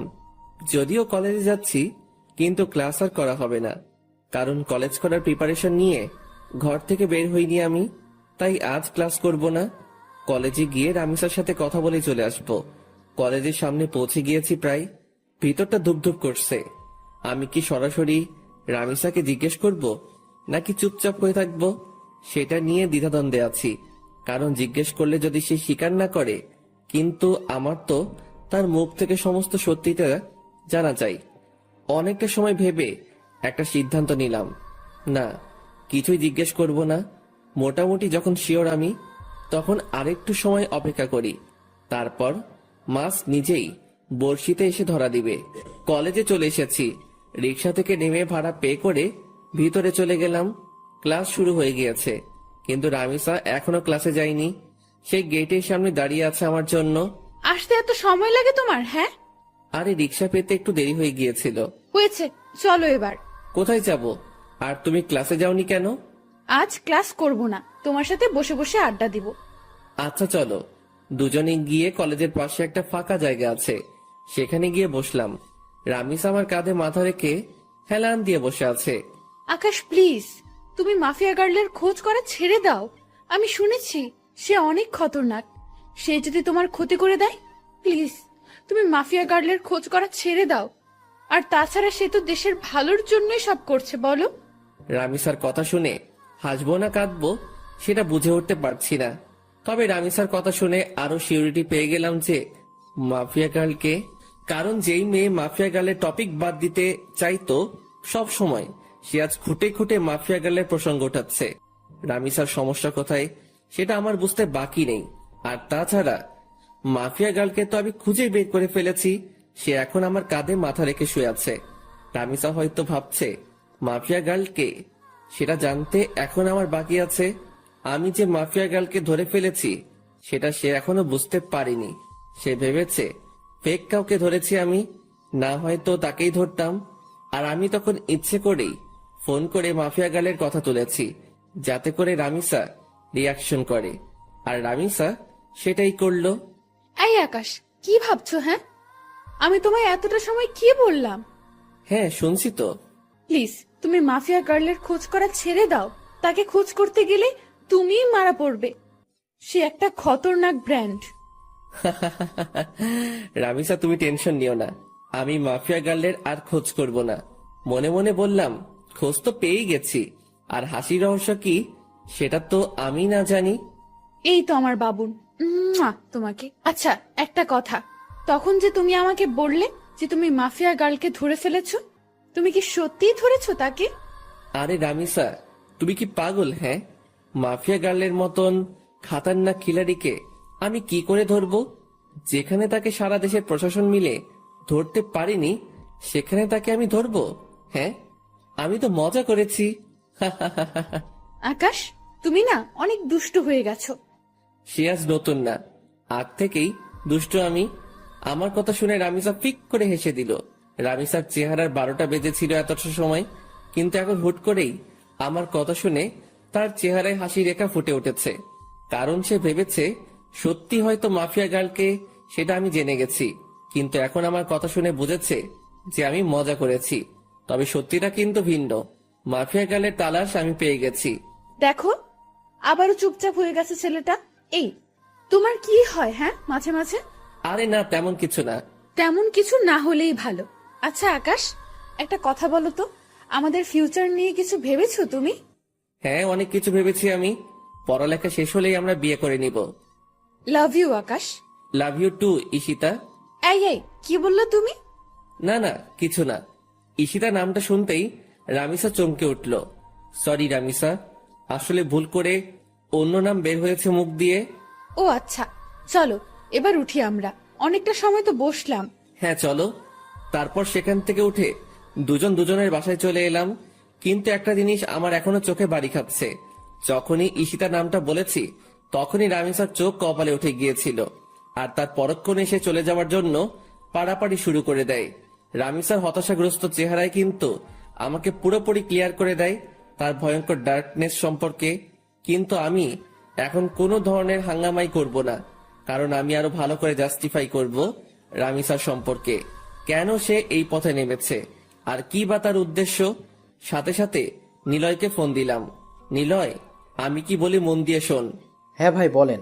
শোন, আমি মাফিয়া গার্লকে ধরে ফেলেছি। কি ভাই, আপনি সত্যি ধরে ফেলেছেন? হ্যাঁ, আমি মাফিয়া গার্লকে ধরে ফেলেছি, তাই তোকে ফোন দিয়েছি। শোন, তোকে একটা কাজ করতে হবে এখন। কি কাজ ভাই? মাফিয়া গার্লের কিছু ডিটেলস তোকে আমি দিচ্ছি, তুই সেই অনুযায়ী তার সম্পর্কে তালাশ করে বের করবি যে সে কেন এই পথে নেমেছে। আচ্ছা ভাই। কিন্তু শোন, এই কথা যেন কারোর কানে না যায়, বিষয়টা যেন তোর আর আমার মাঝে থাকে। ওকে ভাই। নিলয়কে রামিসার হালকা পাতলা কিছু তথ্য দিলাম, যাতে করে সে রামিসার সম্পর্কে খোঁজ বের করতে পারে। এদিকে আমিও খোঁজ চালাচ্ছি রামিসাকে নিয়ে। এভাবে 2-3টা দিন কেটে গেল। 4 দিনের মাথায় নিলয় আমাকে ফোন দেয়। ভাই ভয়ঙ্কর কিছু তথ্য হাতে এসেছে। কি তথ্য? ভাই মাফিয়া গালের একটা ছোট ভাই ছিল, যার নাম ছিল রাফসান। আপনি কি তাকে চেনেন বা জানেন? তখনই ঈশিতার ছোট ভাইয়ের কথা মনে পড়ল, যার নামও ছিল রাফসান। কলেজ লাইফে যখন ঈশিতার সাথে চলাফেরা ছিল, তখন সে রাফসানকেও মাঝে মাঝে কলেজে নিয়ে আসতো ঘোরার জন্য। আবার মাঝে মাঝে কোনো জায়গায় ঘুরতে গেলেও তাকে সাথে নিয়ে যেত। আমার জন্মদিনে যখন রামিসাকে ইনভাইট করি, তখন রামিসা তার ছোট ভাই রাফসানকে সাথে করে নিয়ে এসেছিল। তাকে আমি বেশ ভালো করে চিনি। হ্যাঁ নিলয়, চিনি। কিন্তু কেন বলতো? ভাই রাফসান নাকি এই শহরের কোনো একটা কলেজে পড়াশোনা করত। একদিন সে কলেজে শেষ করে বাড়ি ফেরার সময় তার বাসার নিচে কয়েকটা ছেলেকে মাদক কেনাবেচা করতে দেখে। তখন সে পুলিশকে খবর দিয়ে তাদেরকে ধরিয়ে দেয়। ছেলেগুলো নাকি রাফিদের ছেলে ছিল, তাই রাফিদের জেদ উঠে যায় রাফসানের ওপরে। তাই সে থানার ওসিকে টাকা খাটিয়ে উল্টো মাদক দ্রব্য দিয়ে রাফসানকে ধরিয়ে দেয়। শুধু তাই নয়, রাফসানকে পুরো গুম করে ফেলার জন্য কন্ট্যাক্ট হয় ওসির সাথে। ওসি তাই করে, সে রাফসানকে জঙ্গলে নিয়ে গিয়ে ব্রাশ ফায়ার করে মেরে ফেলে। আর মাফিয়া গাল যেই ওসিকে মারে বিভৎসভাবে, ওই ওসি সেই ওসি যে রাফসানাকে মেরেছিল। মাফিয়া গাল হয়তো তার ভাইয়ের প্রতিশোধ নেওয়ার জন্য এমন পন্থা অবলম্বন করেছে। নিলয়ের কথা শুনে বুকের ভিতর দাউ দাউ করে আগুন জ্বলতে শুরু করলো। তাহলে তো মাফিয়া গার্ড যা করছে সবটাই ঠিক করছে। আচ্ছা ঠিক আছে নিলয়, এবার ফোন রাখলাম। ফোনটা রেখে দিয়ে চুপচাপ বসে আছি। মাথার রক পুরো চটে গেছে নিলয়ের কথা শুনে। না, আজকের পর রামিসাকে আমি আড়াল থেকে পুরোপুরি সাপোর্ট করব, কারণ ভাই মরেছে, সেই কষ্ট তারই হয়েছে, কেউ তার কষ্টের ভাগ নেয়নি, তাই তো সে এমন ভয়ঙ্কর রূপ ধারণ করেছে। রামিসা, তুমি যা করেছো একদম ঠিকই করেছো। আজকের পর আমি আকাশ বেঁচে থাকতে দেখব তোমার গায়ে কে হাত দেয়। সব কয়টার হাত আমি শরীর থেকে আলাদা করে ফেলবো। গা পুরো শিরশির করে কাঁপছে। না, গিয়ে গোসল করে আসি। তাড়াতাড়ি ওয়াশরুমে ঢুকে পড়লাম। অনেকটা সময় পর গোসলখানা থেকে বের হলাম। মাথায় ইচ্ছে মতন পানি ঢেলেছি, কারণ রক্ত চটে গিয়েছিল মাথায়, তাই নিজেকে শান্ত করেছি। ফ্রেশ হয়ে এসে খেয়ে নিলাম। খেয়ে দিয়ে টিভিটা চালিয়ে দিলাম। শুয়ে শুয়ে টিভি দেখছি, তখনই একটা নিউজ চোখের সামনে ভেসে উঠল। ডিবি পুলিশের প্রধান জিডি সে মাফিয়া গাল সম্পর্কে বক্তব্য দিচ্ছে। মাফিয়া গালের কোডিং দিয়ে আমরা তার তথ্য বের করে নিয়েছি। আগামী 24 ঘন্টার মধ্যে আমরা তাকে ধরে এনে হাজতে ভরবো। নিউজটা শুনে ভিতরে ছ্যাদ করে উঠল। কি, তোরা 24 ঘন্টার মধ্যে মাফিয়া গালকে ধরবি? আমি আকাশ বেঁচে থাকলে দেখবো তোরা কি করে মাফিয়া গালকে গ্রেপ্তার করিস। সাথে সাথে টিভি অফ করে দিয়ে রামিসাকে ফোন দিলাম। সে ফোন রিসিভ করলো না। বেশ অনেক কয়বার ফোন দিয়েছি, কিন্তু সে রিসিভ করেনি। এইভাবে রাত হয়ে গেল। পরে সে নিজেই আমায় ফোন দিল।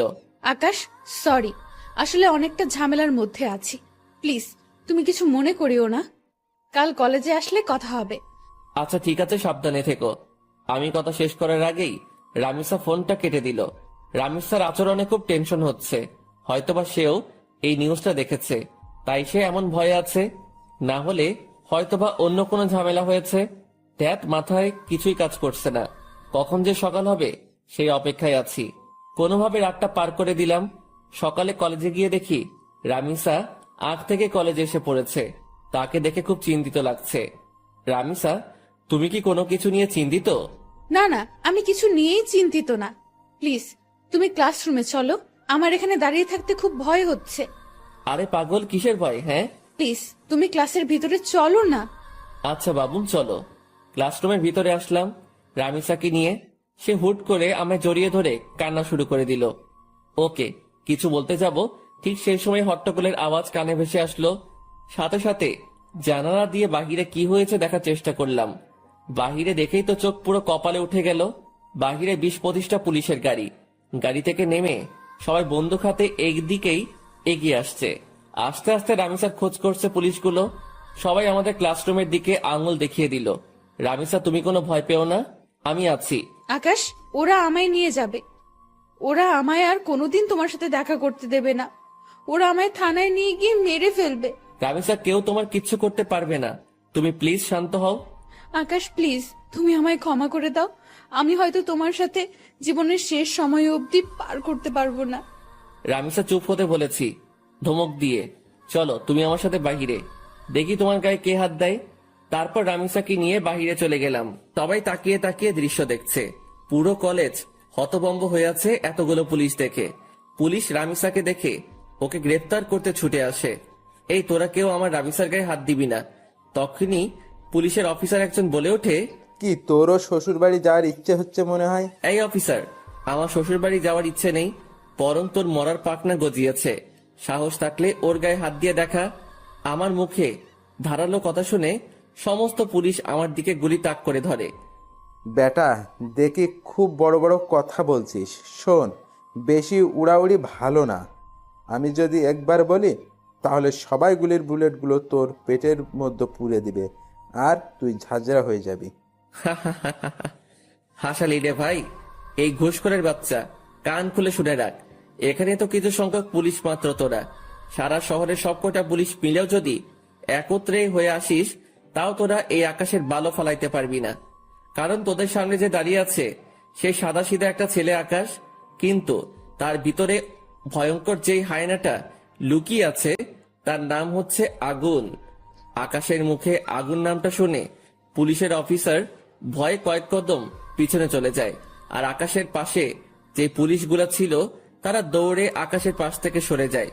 সবাই যেন কোন এক ভয়ঙ্কর হায়নার সামনে পড়ে গেছে, যার রক্তের নেশা একবার উঠলেই পুরো দুনিয়াদারি শ্মশানঘাট বানিয়ে ফেলবে।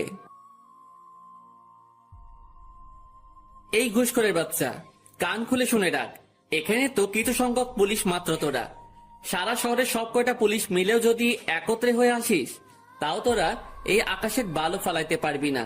কারণ তোদের সামনে যে দাঁড়িয়ে আছে সে সাদাসিধা একটা ছেলে আকাশ, কিন্তু তার ভিতরে ভয়ঙ্কর যেই হায়নাটা লুকিয়ে আছে তার নাম হচ্ছে আগুন। আকাশের মুখে আগুন নামটা শুনে পুলিশের অফিসার ভয় কয়েক কদম পিছনে চলে যায়, আর আকাশের পাশে যে পুলিশগুলো ছিল তারা দৌড়ে আকাশের পাশ থেকে সরে যায়। সবাই যেন কোনো এক ভয়ঙ্কর হায়নার সামনে পড়ে গেছে, যার রক্তের নেশা একবার উঠলেই পুরো দুনিয়াদারি শ্মশানঘাট বানিয়ে ফেলবে। পুলিশের অফিসার কাঁপতে কাঁপতে আকাশকে জিজ্ঞেস করে, আপনি যে আগুন, তার প্রমাণ কি? আপনি তো আমাদের ভয়ও দেখাতে পারেন। শোন, আমি আগুনের নাম ব্যবহার করে তোদেরকে ভয় দেখাবে এমন কোন বাপের বেটা এখনো পয়দা হয় নাই। আর নকল নাম ব্যবহার করা তো দূরের কথা। আর তোদের যদি বিশ্বাস না হয় তোদের একটা ডেমো দেখাচ্ছি। পকেট থেকে ফোনটা বের করে প্রাইম মিনিস্টারকে ফোন কর, আর তাকে জিজ্ঞেস কর যে 2017 সালের 2 ফেব্রুয়ারিতে কি হয়েছিল, আর তার চোখের সামনে গুনে গুনে কয়টা লাশ মাটিতে ফেলেছিলাম আমি। এই ঘটনার সাক্ষী একমাত্র প্রাইম মিনিস্টার। পুলিশের অফিসার কাঁপতে কাঁপতে পকেট থেকে ফোনটা বের করে প্রাইম মিনিস্টারকে ফোন লাগায়। স্যার, একজন নিজেকে আগুন দাবি করছে। আমি তাকে জাস্টিফাই করার জন্য প্রমাণ চেয়েছি। সে প্রমাণস্বরূপ আপনাকে 2 ফেব্রুয়ারির কথা জিজ্ঞাসা করতে বলেছে। প্রাইম মিনিস্টার পুলিশ অফিসারের ফোন পেয়ে থতমত খেয়ে যায়। এই অফিসার, তোরা কার সামনে পড়েছিস তা তোরা নিজেও জানিস না। খোদার কসম, আগুন কোনো মানুষ না, সে মানুষরূপী এক ভয়ঙ্কর নরপিশাচ। তোদের জীবনে মায়া থাকলে সেখান থেকে তাড়াতাড়ি পালিয়ে আয়, না হয় পরবর্তী দিনের সকাল দেখার জন্য তোরা একটাও বেঁচে থাকবি না। পুলিশ অফিসার প্রাইম মিনিস্টারের কথা শুনে সোজা দৌড়ে গাড়িতে উঠে পড়ে। তার শরীরের কম্পন যেন আরো দ্বিগুণ হয়ে গিয়েছে, আর তার এখন একটাই মাকসাদ, সে তার নিজের জীবন বাঁচাবে আগে। মাফিয়া গার্ল জাগ গোল্লায় পুলিশ অফিসার নিজে গাড়ি ড্রাইভ করে সেখান থেকে পালিয়ে চলে যায়।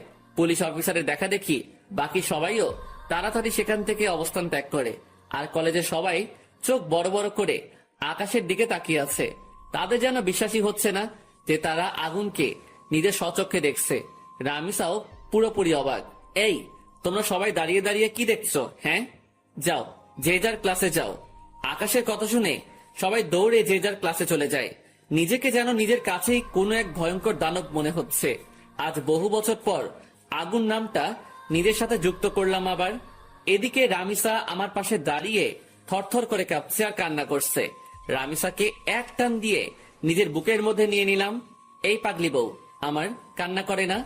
আমি আকাশ থাকতে তোমার গায়ে কে হাত দিবে? হ্যাঁ, বলেছিলাম না তোমার বিপদে আমি আকাশ একা দাঁড়ালেই যথেষ্ট, তোমার নিজেরও টেনশন করতে হবে না তা নিয়ে। আকাশের কথা শুনে রামিসা আরো শক্ত করে আকাশকে জড়িয়ে ধরে আর পাগলের মতন চুমু খেতে থাকে আকাশের বুকের মধ্যে। আকাশের বুকে চুমু খাচ্ছে আর পাগলের মতন কান্না করছে রামিসা। সে যেন নিজেকে আর কোনোভাবেই কন্ট্রোল করতে পারছে না। চোখের পানি নাকের পানি দিয়ে আকাশের বুক পুরো ভিজিয়ে ফেলেছে। আকাশ প্লিজ, তুমি আমায় কখনো ছেড়ে যেও না। আমি তোমাকে কখনো হারাতে চাই না। এমনিতেও আমি আমার কলিজার ভাইটাকে হারিয়েছি। না বাবুন, কোথাও যাব না তোমায় ছেড়ে। আমি সব সময় তোমার সাথে আছি। হয়েছে, এবার কান্না অফ করো। আকাশের কথা শুনে রামিসা কান্না অফ করে দেয়, কিন্তু ফোপানি কোনোভাবেই বন্ধ হয় না তার। পাগলি বউ আমার বলে রামিসাকে কোলে উঠিয়ে নিলাম। তারপর ক্লাসরুমে চলে গেলাম। ক্লাসরুমের সবাই আমাদের দিকে করুণ দৃষ্টিতে তাকিয়ে আছে। মনে হচ্ছে যেন আমার কাছে তারা নিজের প্রাণ ভিক্ষা চাইছে। আরে ভাই, আজব তো, আমি মনে হয় মানুষ পেলে খুন করি, তারা এমন ভয় পাচ্ছে কেন আমাকে? পাশ থেকে একজন বলে ওঠে, ভাই প্লিজ আমাদের কোনো ক্ষতি করিয়েন না, আমরা আপনার কাছে হাত জোর করছি। আরে তোমরা কি শুরু করছো? হ্যাঁ, আমিও তোমাদের মতন মানুষ, আমি কোনো নরপশু না।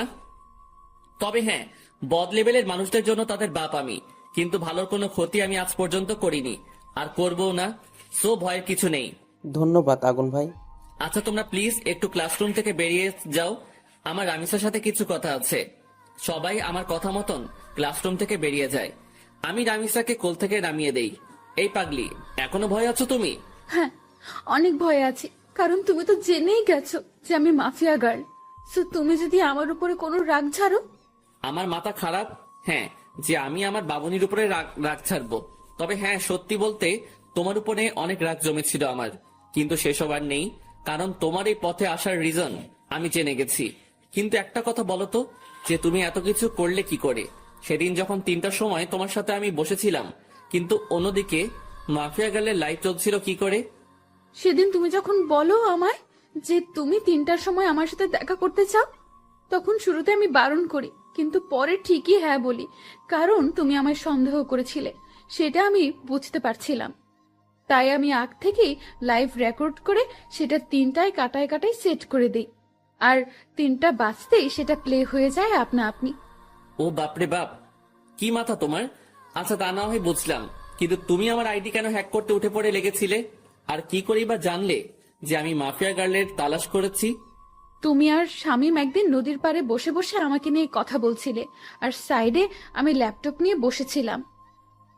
তখন তোমাদের কথা আমার কাছে আসে, তাই তোমার আইডি হ্যাক করে তোমার শিক্ষা দিতে চেয়েছিলাম, কিন্তু পরে দেখি তুমি আমার থেকেও বড় ধরনের খেলোয়াড়, তাই তোমার উপরে রাগ উঠে যায়। তাই এরপর থেকে অনেকবার তোমার আইডি হ্যাক করতে চেষ্টা করেছি আমি, কিন্তু পারিনি। আর তাছাড়া পরে যখন তুমি আমায় প্রপোজাল দাও, আমার সাথে যখন পুরোপুরি মিশে যাও, তখন তোমার উপর থেকে সমস্ত রাগ উঠে যায় আমার, কিন্তু এর পরেও তোমার আইডি হ্যাক করতে চেষ্টা করি। সেটার আসল রিজন হচ্ছে তোমাকে যাচাই করা। আমি দেখতে চেয়েছিলাম তোমার অন্য কোনো মেয়ের সাথে রিলেশন আছে কিনা। রামিসা, তুমি আসলেই মাফিয়া গার্ল নামটা এমনি এমনি রাখোনি। তোমার কাজ বারে বারের সাথে সত্যি নামটার পুরোপুরি মিল রয়েছে। তুমিও তো কম না, কত বড় মাপের মাফিয়া তুমি, তোমার নাম জানে না এমন কেউ নেই। আমার কথা বাদ দাও, আগে তোমারটা বলো, কারণ মাথায় তোমাকে নিয়ে অনেক কয়টা জটলা পেকে আছে। আচ্ছা, তুমি তোমার পুরো আইডেন্টিটি পরিবর্তন কেন করলে? তোমার নাম, চেহারা সবকিছুই কেন হাইড করলে? আর তুমি তো আমার সাথে আগে চলাফেরা করেছো, তুমি তো চাইলে শুরুতে এসে আমার সাথে মিশতে পারতে। আমি প্রতিশোধ নেওয়ার জন্য সব রকমের আইডেন্টিটি মুছে ফেলেছি, আর চেহারা পরিবর্তন না করলে অনেক আগেই ধরা খেয়ে যেতাম, তাই চেহারাও পরিবর্তন করে ফেলেছি। তবে হ্যাঁ, তোমার সাথে আমার আগে থেকেই চলাফেরা ছিল, কিন্তু আমি চাইনি কোনো রিস্ক নিতে, কারণ কারণ এসব করাকালীন যার সাথেই আমার চলাফেরা থাকবে সেই আমায় সন্দেহ করবে, তাই নিজেকে গুটিয়ে রেখেছিলাম। কিন্তু পরবর্তীতে আর পারলাম না, তোমার ভালোবাসায় আটকে গেলাম। হয়তো এটাই আমার সবচাইতে বড় দুর্বলতা হয়ে দাঁড়িয়েছে। দুর্বলতা না, এটাই তোমার কমজোরি ছিল, কারণ তুমি যে মাফিয়া গার্ল সেটা আমি বহু আগে থেকেই জেনে গেছি। কারণ তুমি নিজেই ভেবে দেখো, 1000বার চেষ্টা করে আইডি হ্যাক করতে পারলে না, কিন্তু পরে মিনিটের মধ্যে আইডি হ্যাক করে নিলে, সেটা কি করে সম্ভব? কারণ আমি নিজেই চেয়েছি তুমি আমার আইডি হ্যাক করো, আর আমি তোমার লোকেশন ট্র্যাক করি। যদিও তোমার লোকেশন আলাদা আলাদা কান্ট্রিতে দেখাচ্ছিল, কিন্তু একটা সময় ঠিকই বাংলাদেশের এক্স্যাক্টলি লোকেশন দেখিয়েছে। পরে তোমায় ধরে ফেললাম। তুমি অনেক ভয়ঙ্কর আকাশ। ভয়ঙ্কর না হলে কি কতটা দূর আসতে পারতাম না? কখনোই। ভয়ঙ্কর দেখেই এতটা দূর আসতে পারছি। তবে যাক, আমি অনেক খুশি যে আমি আগুনকে ভালোবেসেছি, যে মানুষকে আমি খুঁজছিলাম মনে প্রাণে আমার সাহায্য করার জন্য, কারণ আমি সবকিছু একা সামলাতে পারছিলাম না, তাই তোমার সাহায্যের দরকার ছিল আমার, কিন্তু কোথাও খুঁজে পাইনি। এখন পরিশেষে এসে দেখি সেই মানুষটাই আমার ভালোবাসার মানুষ। রামিসা, যা হয়েছে হয়েছে, আজকের পর আর কখনো ওসব করবে না, কারণ আমি থাকতে তোমার অমন বাজে কাজ করতে হবে না, আমি সব দেখে নিব। আচ্ছা, ফলে এবার আজকে আর ক্লাস করতে হবে না তোমার। আমি তোমার বাসায় পৌঁছে দিয়ে আসছি, আর তোমার বাসায় 2-1জন ছেলে পাহারায় ঠিক করে দিয়ে আসছি, তারা তোমার সব সময় দেখভাল করবে। ছেলে ঠিক করবে কেন? কারণ তোমার উপরে এখন অনেকের আক্রোশ জন্মে গেছে, বর্তমানে কঠিন সমালোচনায় রয়েছে তুমি। আমি আগুনের নাম এখন অনেকটাই বিলুপ্ত, আমাকে মানুষ চিনে গেছে সেটা নিয়ে সমস্যা নাই, কিন্তু তোমাকে চিনে গেছে সেটা নিয়ে সমস্যা। কলেজে কেউ না কেউ তো ভাইরাল করে দেবে তোমার কথা, কারণ পুলিশ যখন তোমায় গ্রেফতার করতে এসেছিল তখন তারা কলেজে পাবলিশ করে দিয়েছে যে এই কলেজেই মাফিয়া গার্ল রয়েছে, সে এই কলেজে পড়াশোনা করে। পরবর্তীতে পুলিশ তোমায় গ্রেফতার করার জন্য তালাশ করে, সকলেই তখন বুঝে যায় যে তুমি মাফিয়া গার্ল। সো তাই তোমার সমস্যা হতে পারে, তাই সিকিউরিটি দিচ্ছি তোমার বাড়ির আশেপাশে। আচ্ছা। রামিসাকে বাড়িতে পৌঁছে দিয়ে এসে নিজেও বাসায় চলে আসলাম। আজ অনেক ধকল গেছে, তাই হাত মুখ ধুয়ে শুয়ে পড়লাম। খাবারের কোনো চিন্তা নেই, কারণ এই অবেলায় কিসের খাবার খাবো, তাই শুয়ে ঘুমিয়ে পড়ি। দুপুরে উঠে না হয় খেয়ে নিব।